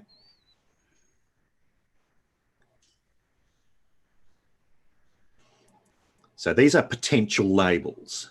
Okay. And M. Now, seeing as the jars are incorrectly labeled, we can eliminate some of those possibilities. So change to your eraser. Okay. Now, with the one that's marked B up the top, you know that that can't contain only blue marbles. So you erase the B. All right. Now, with the one that's marked R, all right, you can't have red only marbles in that one. So you do that. And with the one marked M, you can't have mixed marbles in it. No. Put the blue back. You can't have mixed marbles. Can you undo? Yeah, redo. Put the blue back in that one with the mixed set there. Where you rubbed out B, put that back. Yeah. In the Control Z, Terry. Now it's got a thing here Control to Z. undo. Oh, undo. Just go Control Z. yeah. Now start again. rub out the right. Start So again. with the one marked blue, you can't have only blue marbles in. Rub that out. Rub the B. Yep. Yep. Now with that one, you can't have only red marbles. Rub the red out. And with the other one, you can't have mixed marbles. So rub the M out. Because they're incorrectly labelled, right? Right. So now, if you go to the box that's got the mixed marbles in it, right, labelled BR up the top. No. Yep. Labelled BR up the top, right? So it's the mixed, and you choose something from it. Let's say you choose a red marble. So put a circle around the R at the bottom. All right. Now, if you choose a red marble out of it, then you know that that one there has to Can't be be the blue. red marble box. Okay, can't be the mixed box because otherwise it's incorrectly labelled. Now, if that's the red one, the other one at the other end can't be the red one, right? So you rub that one out.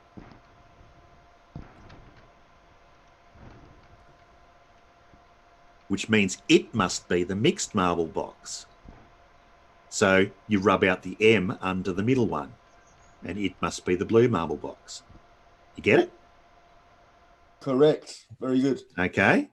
See, and if you happen to choose from the box marked BR, if it happened to be a blue one, then it would still work out the other way. Like if you had them the other way around, it would still work out. Yep. Yeah, the That's how you do reasoning's it. perfectly correct. But there's a slightly easier way to look at it. And what you do is you take one marble out of the jar that says mixed. Yep. And you set it aside. You take the label off and you put it down. And if you put a red marble out of the mixed box, then you know that then you take the label off the one that says red and put it on the mixed. Okay. Yep. And then it's just a question of switching the other two. Yeah. So what's the minimum number then? One pull. One pull out of the mixed. One pull out of the jar that says mixed, because we know that the label's incorrect. So whatever comes out can't be mixed. It has to be either red or blue. So now you've solved jar one. So you take the label off the one that says mixed. Then you take the label off the one that says R. And put the red label on that one. Yeah, because you've solved that one, you've also solved the other plain coloured one. Yeah. Yeah. Yep. Yeah, but what if you pull out the blue one out of the red one? That could be either the mixed one, because you've only pulled one out of it. That's why you go to the mixed jar. You go to the mixed jar first. You have to pull your marble out of the mixed jar. Mixed, we should say. The one that says mixed. And we know it's not mixed because the labels are incorrect. Yeah. So whoever comes out, whether it's a blue or a red one, then you've determined jar number one. And the other two you just switch. Oh, shit. So it was all in that incorrectly labelled line. Yeah, so that's the piece. That's the piece of information that you needed. Yeah. People miss that for some reason. The labels are incorrect. That's the kill. That's the one that you start running away with it, trying to work it out. Solved it. He said to me, "Say that again. Did you say the labels are incorrect?" And yeah. Said, yes. And then once he knew that, he was on his way to solving it. Okay. Yep.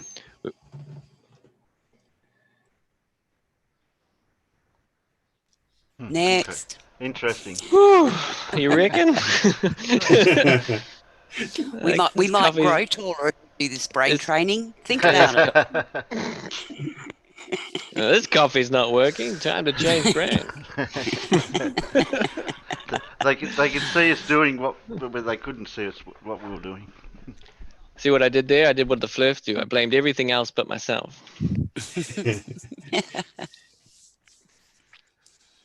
It couldn't be me that's not able to understand this. It must be all of science is against us and lying. Well, no one's solved my sequence riddle out in the chat yet, so. Oh well, you better tell me, because I'm good at those. Ah. No, I'm just kidding. I'm really just kidding. Please. But we can type it up on the screen and have a look at it. Is it in the chat? Is it? I'll have a look. Yeah. It's back a fair bit. I might not be able to scroll. All you got to tell me is what two letters come next. It's a trick question, isn't it? It's FE. No. I'm just kidding. I can't even see it. I can't scroll back enough. Damn it. Oh, okay. Put it back in there if you can. Okay, I'll put it back in. Yes. Oh, I found it. It's weird you can't scroll back on this app.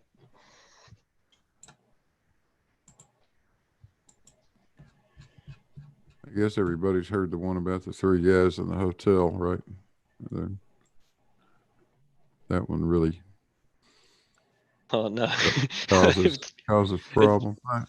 If you're saying causes problems, no. It's nothing like that. It's three guys go to check in a hotel. They ask the the desk clerk, how much is it going to be? And the guy says, well, it's $10 a piece. So they each pull out $10. They pay him, and there's $30, and they go on to their room. And the clerk calls the bellhop over. He says, you know what? I overcharged those guys. Here's $5. Go split that back up. Give them $5 back. So the hotel clerk's going back thinking, well, this is crazy. I don't know how to split $5 up 3 ways. I'll just give them each back $1. So he does. Now here's the problem. Now they've each paid $9, right? That's $27. The clerk kept $2. That's $29. What happened to the other $1? Yeah, I'll stay quiet here for a moment, Blue, because I know this one. Yeah, I knew you'd probably heard it, Paul. Yeah, I know this one. It's an excellent I've heard it as well, one. Paul, Blue.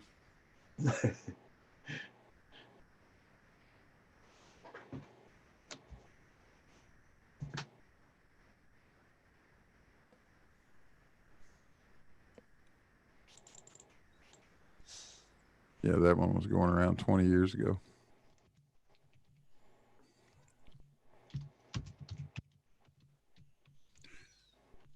I see I have brought this panel to its I've knees. even heard flat earthers bring this up to demonstrate that maths is bullshit.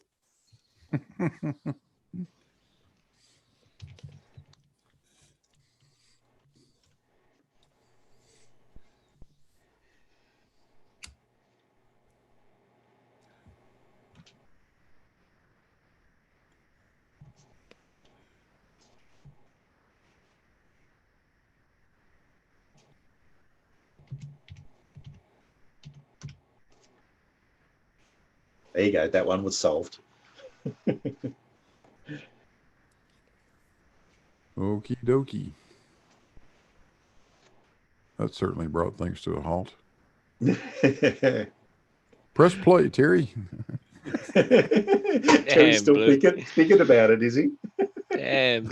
He's You're looking like, for the you've dollar. heard that one about the hotel. I'm thinking, oh, here we go. Yeah. Terry's looking under his desk for the dollar. No, I was looking at your letter one, trying to figure that one out. It's been solved, Terry. Who solved it? Stewie. Irish, yeah. 10, 11. Yeah. It's the first. PE. It's the first letter of the words for the numbers. Oh, it's O. I thought that was Q. Yeah, well, the first 6 I got, which was over the top for fuck's sake. Oops, sorry, Terry. But then you couldn't think of what was next. And then it was like I got stupid earth nonsense.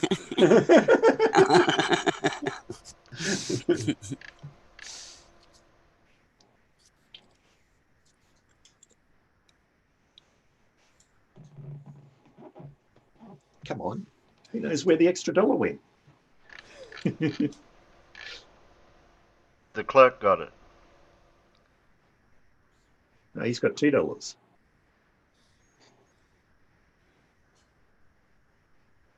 And he gave them $3. That's $5. Yeah.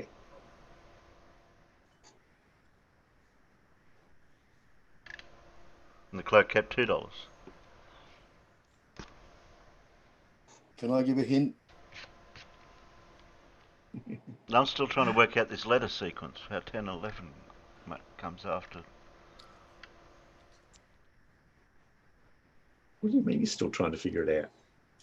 Well, it's O, T, T, F, F, S, S, E, Yeah, N. 1, 2, 3, 4, 4, 5, 5, 6, 7. 7, 8, 9, 10, 11. Yeah. 11. Okay. So T and E. Uh, You got it Well, now, Terry? yeah, I'm going to type my answer in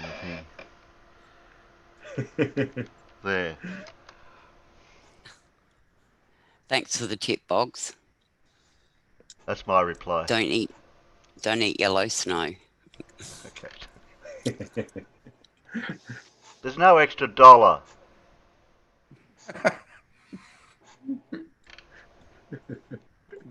No, you're missing $1. How? The clerk had you? Well, they $5. He gave Well, him they only 3. paid He kept $9 2. each, didn't they, Terry? Yeah. No, I they mean, paid they 10. They handed paid over $10. Yeah, but they got $1 back. Right. So they each paid 9. That's $27, right? The clerk's got $2. Where'd the other dollar go? Doesn't matter. The total number they paid was $330.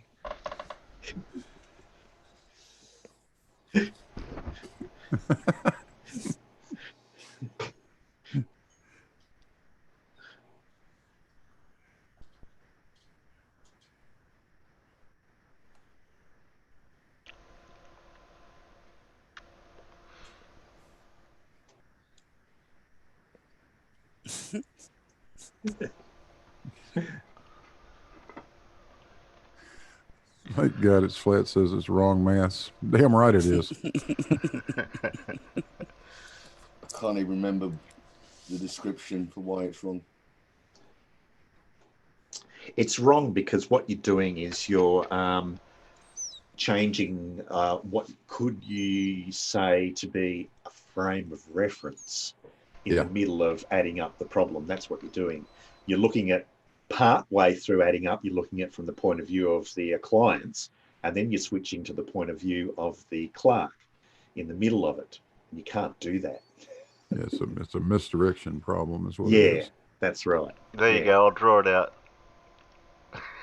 So really, you got to look at it like they've paid $10 each, so there's $30 in the till, right? Okay. He 10. takes $5 out of the till, so there's now only $25 in the till, and 3 of that goes to the clients, and 2 is kept by the bellhop. So there's really still $30 there. There's no extra dollar. So that equals Right. 30.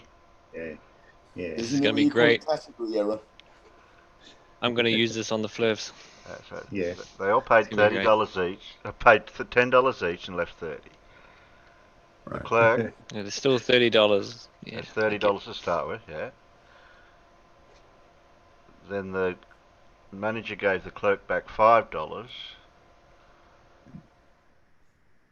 to split 3 ways, but he didn't. He only gave him $3. So 30 minus 3, so that ends up making it so they paid $27, yeah. No, it's still 30. No, Terry, because let him go. Let him go. Let him go. Let him go with his reasoning. Come on. The Let him give him a the chance. clerk kept the $2 though. Yep. Yeah. There you go.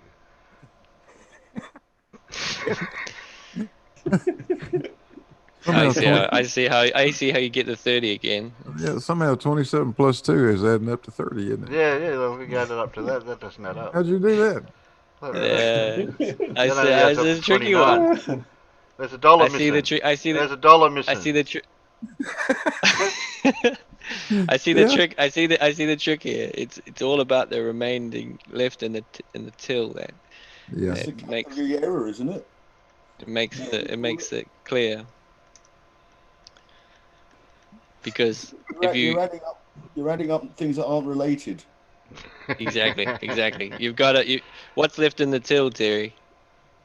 That's what I saw. Like, what's left in the till? Yeah, you need to establish where the money is now. Where is the money? Exactly. The remaining in the till is where the answer lies, Terry. Three guys have got a dollar each, and they got $27. They got $27, but they get $1 back. No. That's the total. No. That's the total. See, what I worked it out is the 25 left in the till, plus the $3 that were returned to the men. How much did the clerk get?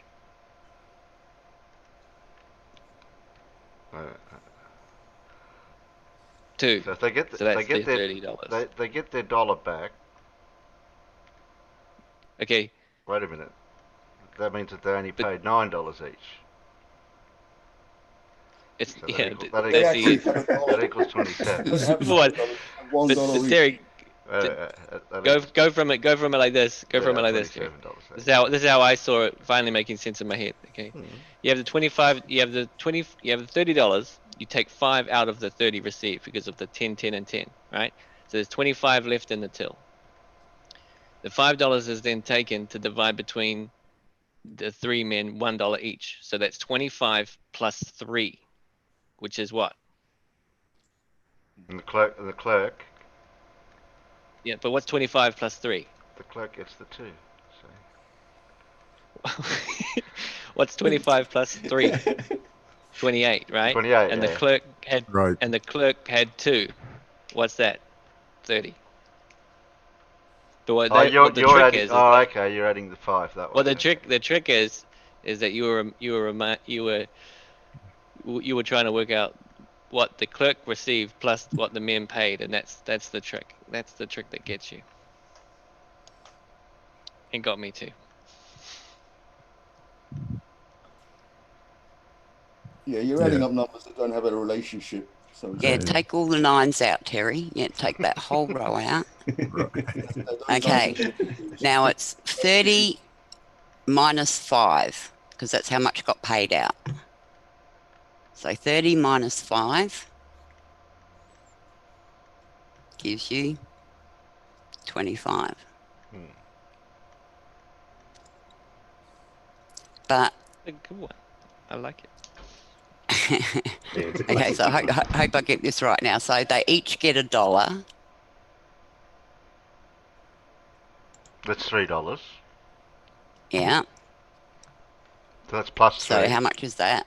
That's plus Yeah. 3. Yeah. That equals 28. Which is, yeah. And then the clerk's got 2, Yeah, plus the Bellhop's 2 got from the 2. clerk. or the bellhop, whoever the hell it was, Then there's your gives you, 30. Back to 30. there you go. Yeah, there you go. It's kicking those 3 9s in there. That's the bit. That's what's the bit that's Yeah, it's What what confusing. throws stuck you you. up, yeah. It threw me as well when the 29 came out. I was like, oh my goodness. Like, Nines are relevant. what is this? Yeah. Wow, that was great. That was a good one. I like what the Elmix said. The question is, which country's dollars? No. Brilliant. That's very cool.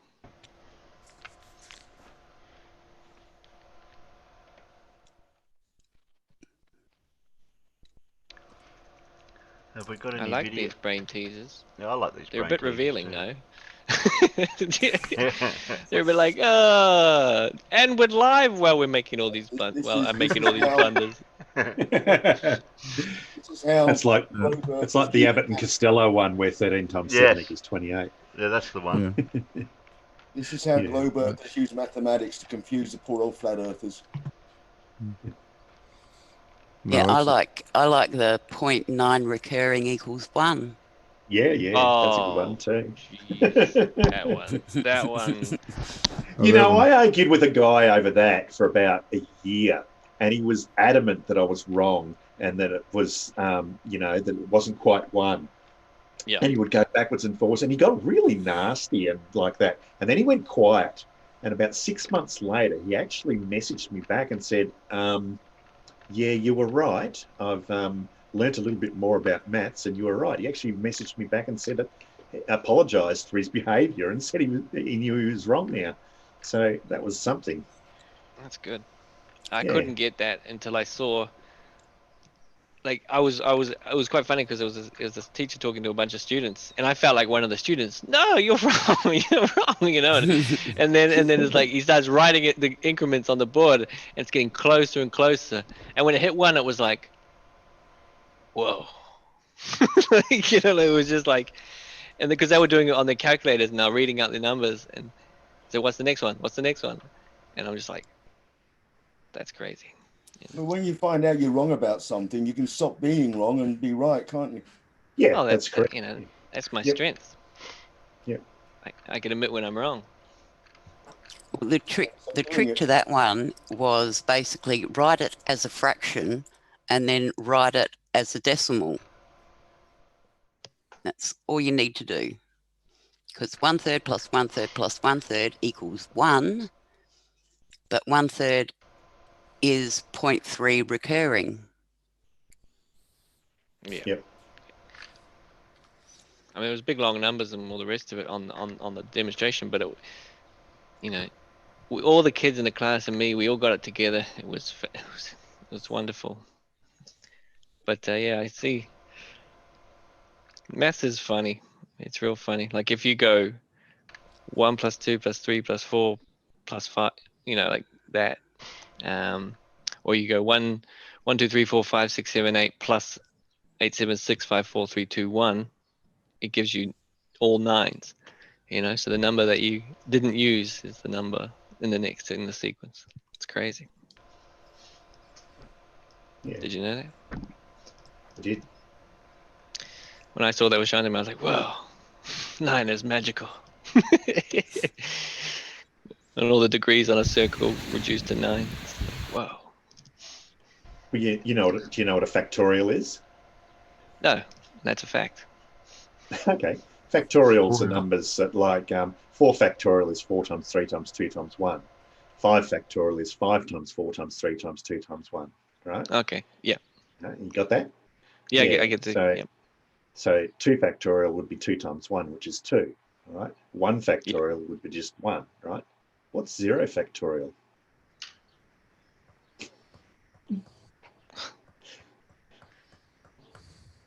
Undefined. No. 0 factorial. Yeah.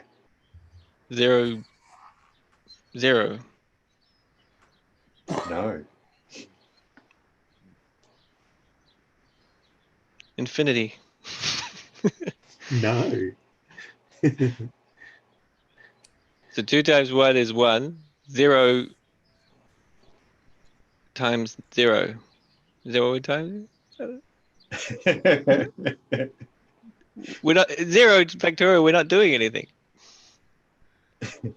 This is the revealing my dumbness that I talked to you about, Paul. You're not making any. Oh, okay. I didn't mean to, but no, it's not an intuitive answer. But the answer is 1. 0 factorial is equal to 1. All right. Now you think about it. Oh, In the because ways, 2 times 1 is. Because 2 No. times 1 was 1. Yeah, Sorry, 2. It's 1. It's 1. Think of it in terms of the number of ways you can choose something. Right. If I put an object on the table, it's just one object. How many ways are there of choosing that object? 1. Okay, so if I put 2 objects on the table, how many ways are there of choosing those 2 objects? 2. Yeah, because you can either choose that one and then that one, or the other one and then that one, right? 2 ways of Mhm. choosing them. What about if I've Yeah. got 3 objects on the table? How many different ways are there of choosing those?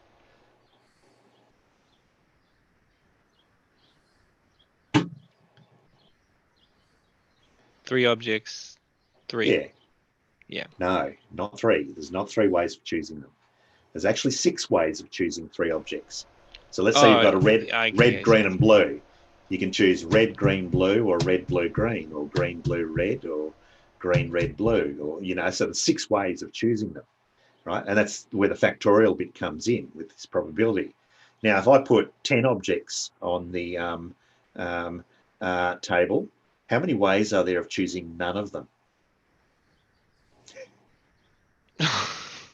1. It 1. That's it. That's why 0 factorial is equal to 1. Jeez. See, I like the way you explain things, you know? Yeah, I like yeah. it. I like it. My teachers in school were just like, no, it's wrong. I'm just like, oh, okay. Can All I right, ask? then. Can I ask Riley that one? You could. He'd come up with a different answer, I'm sure. Oh dear. I see. Because 0 is a placeholder per se, and so it exists. It's not nothing. It's not nothing. It's 0. So Yeah. it has to equal 1. Yep. Far out. Well, thank you for that.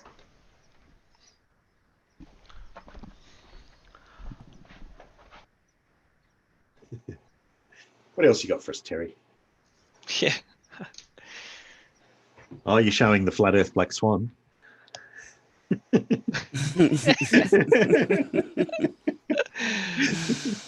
I tell you, we learned more in this period of learning than we did watching all of Lindsay's videos combined. Well, that's not really too hard, is it? Six flat Earth black swans all in the one video. With 3 white ones. Oh, I didn't count them.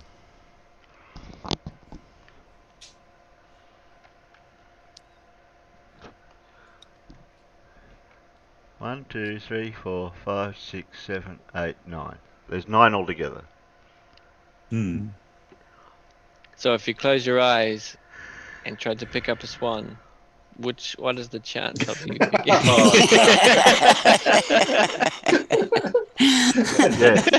How many goes Well, do you have? according to flat kidding. earthers, every time. How many kidding. goes do you get before you get I'm to know which kidding. ones they are? Don't ask me, I don't know. Oh dear. I'd like a flat earther. I'm just putting it out there. Not making It any could claims. be. No claims. Yes, No claims. exactly. Not making a claim. Not making a. It's not about me. It's not about me. It's fun. Have we got any videos we can watch? Of anything? I don't want to watch Lindsay today. No. I got Blue's video, but that's... I was going to leave that for tomorrow night. Yeah, I watched So that. apparently, The Cavendish, yeah. apparently QE has given up flat Earth. Mm-hmm. Yeah, I got something here about that, but we were talking about that earlier. Where did I find that? Oh, Everett Anderson. Did you Everett see that Anderson. video, Blue? Hmm? Did you see that video about QE? Yeah. Yeah, I did. You know what that means? It's like I'm unable to refute any videos made against me. Yeah. It's time to go. That's the way I heard it. Yeah. Oh no, Renee and me's put something in the peanut gallery. Which of my videos you gonna play tomorrow night, Terry? I was going to play installation of the support and carrier beams. Well, have you got another one, or is that the recent one? Oh, the one I just actual published one. I don't know. I've got one here. Installation of support and carrier beam. Goes for 9 minutes. Oh no, I've got the. Let's see. Which one came first? Cavendish episode 5. Yep, that's the one. Yeah. About Is that, 4 oh, minutes is that long, new? isn't Is that newer than installation of support and carrier beam then? Yeah, it is. Yeah. Oh, okay. Well, I can play this one, and then I can play the other one tomorrow night then. Yeah. You got really good movement on that pulley you made, Blue. It's like frictionless. It's awesome. That thing is awesome. It surprised me when I spun it the first time. Mm. And if it wasn't balanced, it couldn't have it couldn't do that, right? Especially after you've no longer helping it round. It was perfectly balanced. Why is that the wrong format? I don't know if I can play it, that one. Ah, now I broke it. That thing was never edited. I mean, this is just raw video. That's an MP4 file. Oh, okay. That's why it's that different format. That's why you're going to get funny formatting because of it. Okay. Is there any narration? I think there was. And now I'm going to move the camera slightly.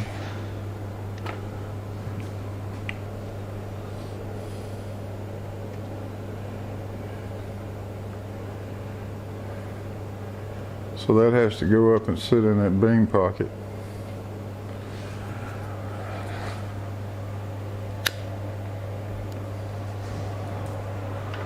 So I think while the camera watches,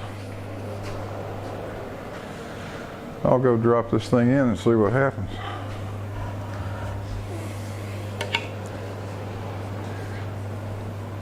Try not to hit yourself in the head, dumbass.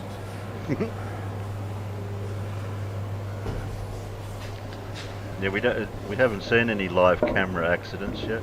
Touch wood. Well, that There we fitted go. like a finger in a glove. Dropped right in. Yep. It's right under that garage door opener. Mm. Don't open the garage door, Blue. So I'm just going to pull this frame this way just a little bit. Like that.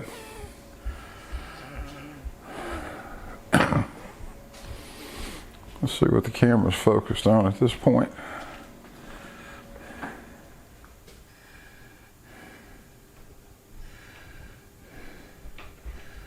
May not be able to see this. I'm going to set the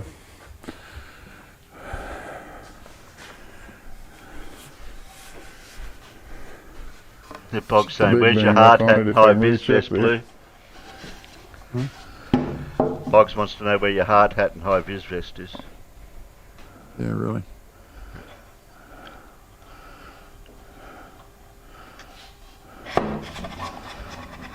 Oh. All right. That was a great idea. The only problem with great ideas is sometimes they're not complete thoughts. That was not a complete thought. Oh. Before I Forgot put the that bearing. on there, I need shoulder washer. I Oops. need Oh, a shit. thrust bearing. Yeah. Yeah, another I call it a shoulder. Shoulder another fender washer. wash. Mm. Now, No, fender wash, dummy. take two. Take two. We could have edited that bit out. There we Yeah, go. why it's funny. Now we got it. Like watch when it screw up. Let me shove it back into position again.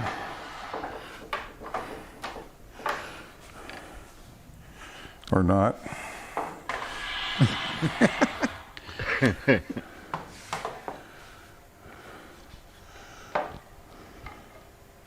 Whoa, got a helicopter. Here Woohoo. we go. And away we go. Don't spin it too fast, it'll take off. That's dragging on the wiring up there for the garage door opener, but look how nicely that spins. We would, but we can't see it, you dipshit. Move the damn camera.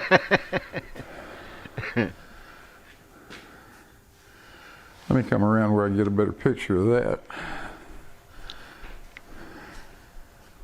Oh, the power lead for the garage door opener's hanging down. Yeah. CGI. Look at that. That's beautiful. There we go. Yeah.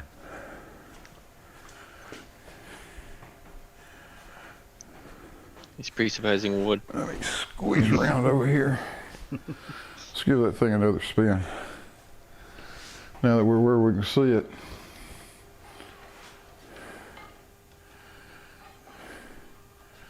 Oh yeah.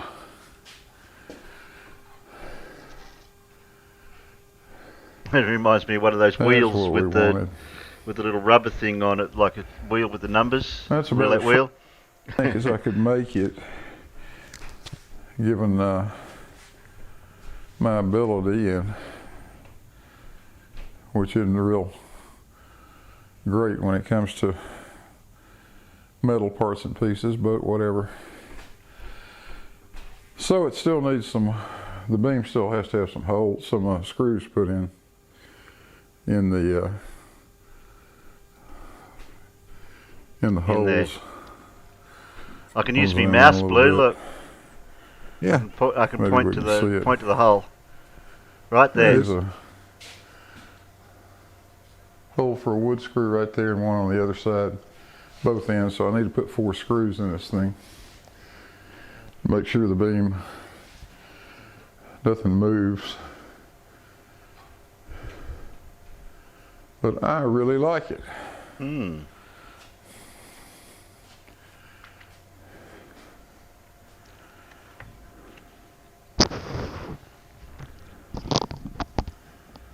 Okay. So what next? Well, now I need to make these rails that go in the recesses that are cut there in the sides. And actually this thing needs to be reoriented. I need to rotate it 90 degrees. Because I think I'm going to end up leaving it sitting just about where it is. It's not really in the way of anything. And I really only need to have access to 3 sides of this thing. There's nothing happening on the back side that I need to get to. So if I have access to the front of the experiment and both sides of it, the back side doesn't matter. So I think this is going to work out pretty nice. So I need to get those rails fixed and installed. And that's what will hold the stop rails that prevent me from rotating those 50-pound lead balls over into the experiment. They'll have stops on there to prevent that from happening, which is what Cavendish did also. And then I just need to take the 3/8 inch rods that the lead weights will hang from. I've got to cut them to length and thread both ends of them. And then I can hang the lead weights, and this thing is virtually over with, except I've got to rig up the rope system or cable system, whatever I'm going to use to wrap around that pulley. If I could find some small diameter, real small diameter rope, that would be good. If not, I'll use some wire cable or something like that, but I think we're getting close now, folks. Enough of this, back to work. I found your pencil, Blue. It's over there on the bench there. I think I can see it just sitting there. Yeah. There you go. Yeah, there's probably 75 of them out there stuck everywhere. Was that the beer fridge back there, Blue? I only ever find the one. The beer fridge. So what, Nippet? Was it the beer fridge in the back there? Yeah, that's the beer fridge.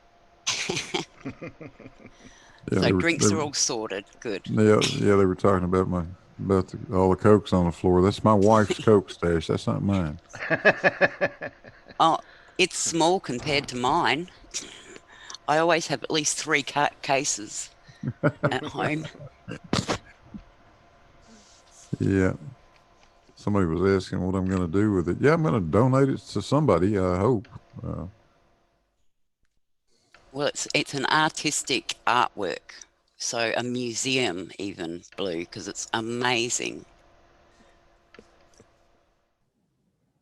Somebody said to donate it to a flat Earth thing. A flat Earth uni. No, I'll have to establish it first. I have to make one. What, make a flat Earth or make a flat Earth university? Either or. Either or. There's this guy on YouTube. It's called the Hydraulic Channel, Hydraulic Press Channel, and everything is to 5 million. You know, like the crush of 5 million. You know, so this is the flat Earth crush of 5 million. You know, so auction it off like that. You know, it's going to hurt a lot because you know they claim Cavendish doesn't work and all the rest of it. I can't wait for it. I can't wait for you to be able to say, go and see. Blue has actually done it. So, yeah. Exactly. And here's all the evidence that he actually did it. Yeah, that's the beauty of it. Yeah. Yeah, a lot of people have done it, and BM did, his earlier this year. Oh yeah, but that's a It, little bit it small. This is works. the real deal. The, it's not like we're changing anybody's mind. We're not about to. No.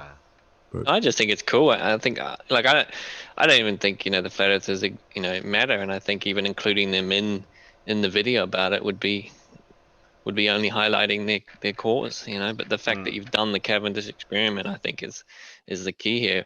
If you keep it purely Cavendish, they're going to be using your videos in physics, classes across the world. That's the reality. Yeah. I would love to think that would happen. And If woodworking it, students. if at the end Yeah. of all of this, we can condense it down to the important stuff. I mean, it's been fun to show, Yeah. Absolutely. the, And the I think progress and just the process of trying to build something like that. That's been entertaining for me anyway. But From absolutely, what I've noticed, any universities or schools that do the Cavendish experiment, they only do it in a basic sense. They're not really doing it elaborate, not like this. Well, they anyway. use updated stuff to do it rather than the way Blue's gone right back to how Cavendish actually did it. Yeah. yeah, exactly. But I think the idea of flat Earth. I was going to talk to you about this as well, Blue, but I'll voice my opinion now. The idea about giving any acknowledgement to flat Earth after all your hard work is unnecessary because the results are plain to see. It crushes any idea that it doesn't work type thing. So for me, if you didn't acknowledge the flat Earth, that would be beautiful, especially if physics classes and don't even want to deal with the topic of flat Earth, and you make it purely about Cavendish. Well, this is the Cavendish experiment. I think that will be the final blow, because then it's like we don't even care if they like it or not. There's the results. I don't trust know. me. Yeah, I know. Trust me. I have never ever had any intention of giving them an ounce of attention when it comes to this. This is not about flat Earth. No. Fantastic. It has nothing to do with flat Earth, and so far I've not mentioned it in a single video. No, Nor will I know that. I just that post about you made that little poem the other day. Oh yeah. Yeah, I just thought, like, because it's the final piece is basically the results. But yeah, I seriously see this, being an available video for everyone to reference and learn from, and also kind of get an insight into what the minds of the past were really trying to, do and show. It's kind of cool. It really is, because Well, Newton yeah. talked about the small number. Like, he knew it had to be a small number, from what I understand. But Cavendish created the apparatus to work it out. So Newton was right, but didn't know the number, and Cavendish worked it out from Newton's claims. The way I see it. So they all helped each other. So no one was superseded. It was all progress and working towards refining understanding. Yeah, Newton knew the ballpark number. He just didn't have any. He had no specific number in mind. He said it was somewhere between 6 and 7, and it is. It's 6.67 times 10 to the minus whatever 11th, I guess it is.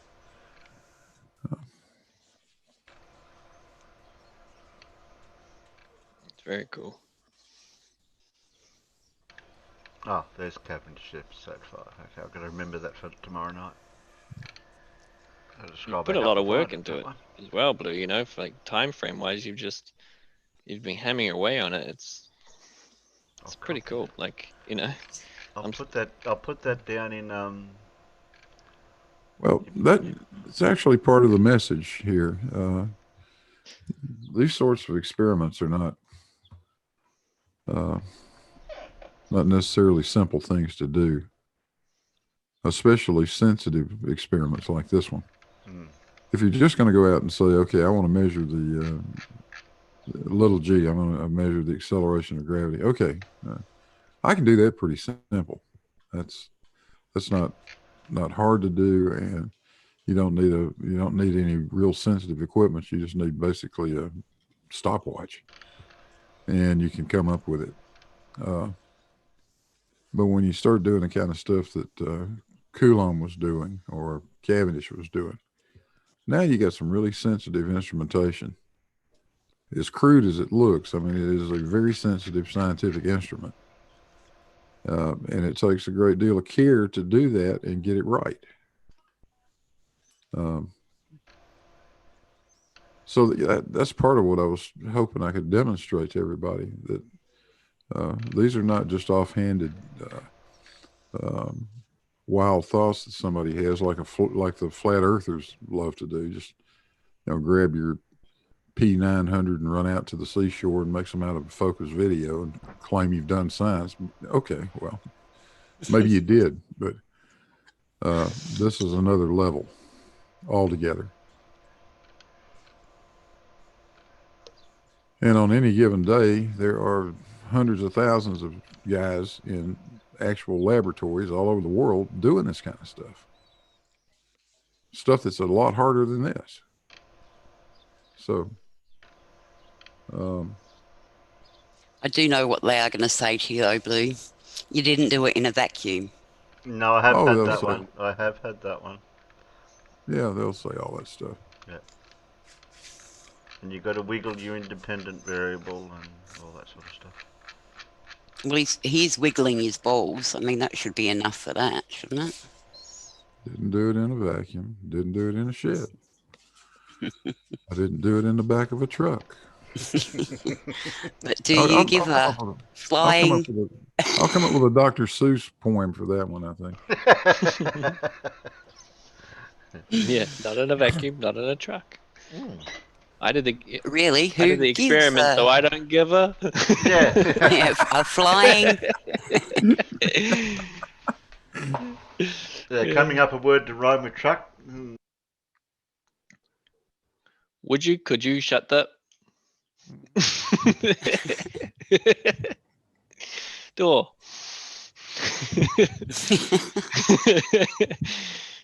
Yeah.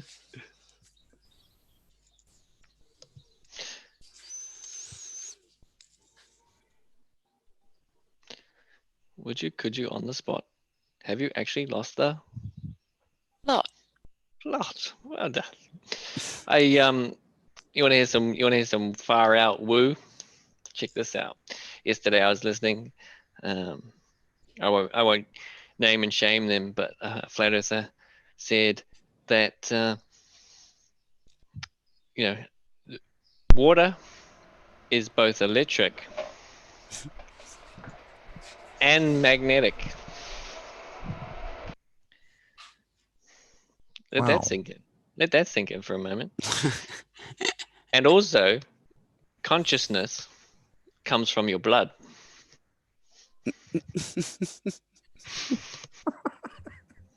So you're not talking about the conversation down in Gems the other day? Yeah, yesterday. Yeah, Yeah, that was a good one. Oh, water too. Don't forget the water. Yeah, water. Yeah, the water. Yeah, the water is electric and magnetic, positive and negative. So that's what makes it electric. Magnetic. Yeah. All right. You can't change the water though. You can't use distilled water. It's just got to be water. Yeah. Yeah, because distilled water is no longer water. Jeez, it was funny. What do you think distilling does? It's like makes it the most pure water we can have. I use distilled water for my laser cutter to pump through the cooling. We use distilled water for your battery for your car. That'd be a good idea. You don't want a bunch of calcium deposits inside your cutter. Exactly.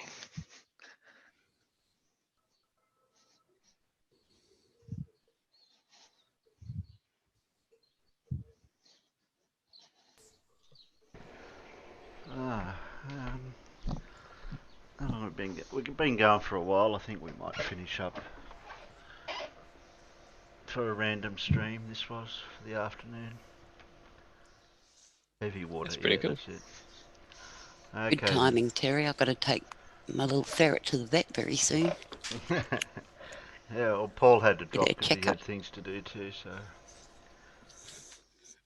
Yeah, it's time for.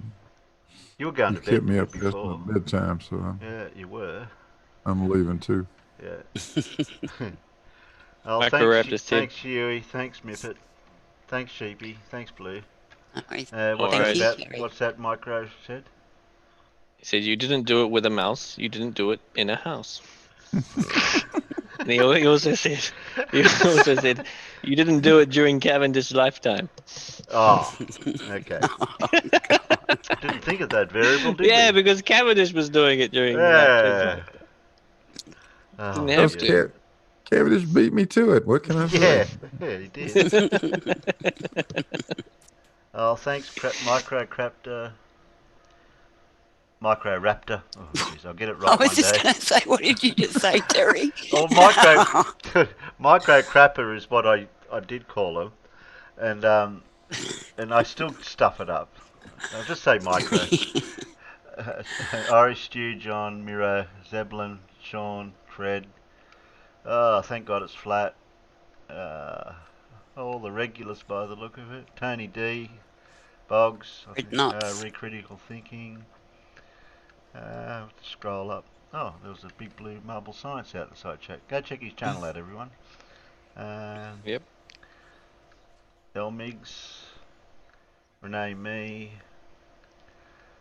I think I've read everyone. I don't think I've missed anyone. Tony D. Yeah, Tony Yep, D. I got said Tony Tony D. I think. I love you too, dear. Micro Raptor says, are these streams all about how awesome Blue is? Well, does that matter? Well, it's we've got 3 streams. 2 are about how awesome Blue is. One is about if we look at one stream and one is awesome Blue, then how many chances do we have? I'm just kidding. Micro I'm Raptor just kidding. says, I love you too, Terry. Ah. Morning all, 7 a.m. for Vroom Fondle. Oh, it's morning now, you can get up. Anyway, good night, panel. Good night, Peanuts. We'll see you tomorrow night Good on the night, usual show. Terry. Derek. We're up to the start of the Industrial Revolution, which is very interesting. So Very cool. there we go. See you guys. See you, Blue. See Have you, a good Blue. afternoon, See you, Hugh. peanuts. See you, Mip. See you, Bye. Peanuts. See you, Sheepy.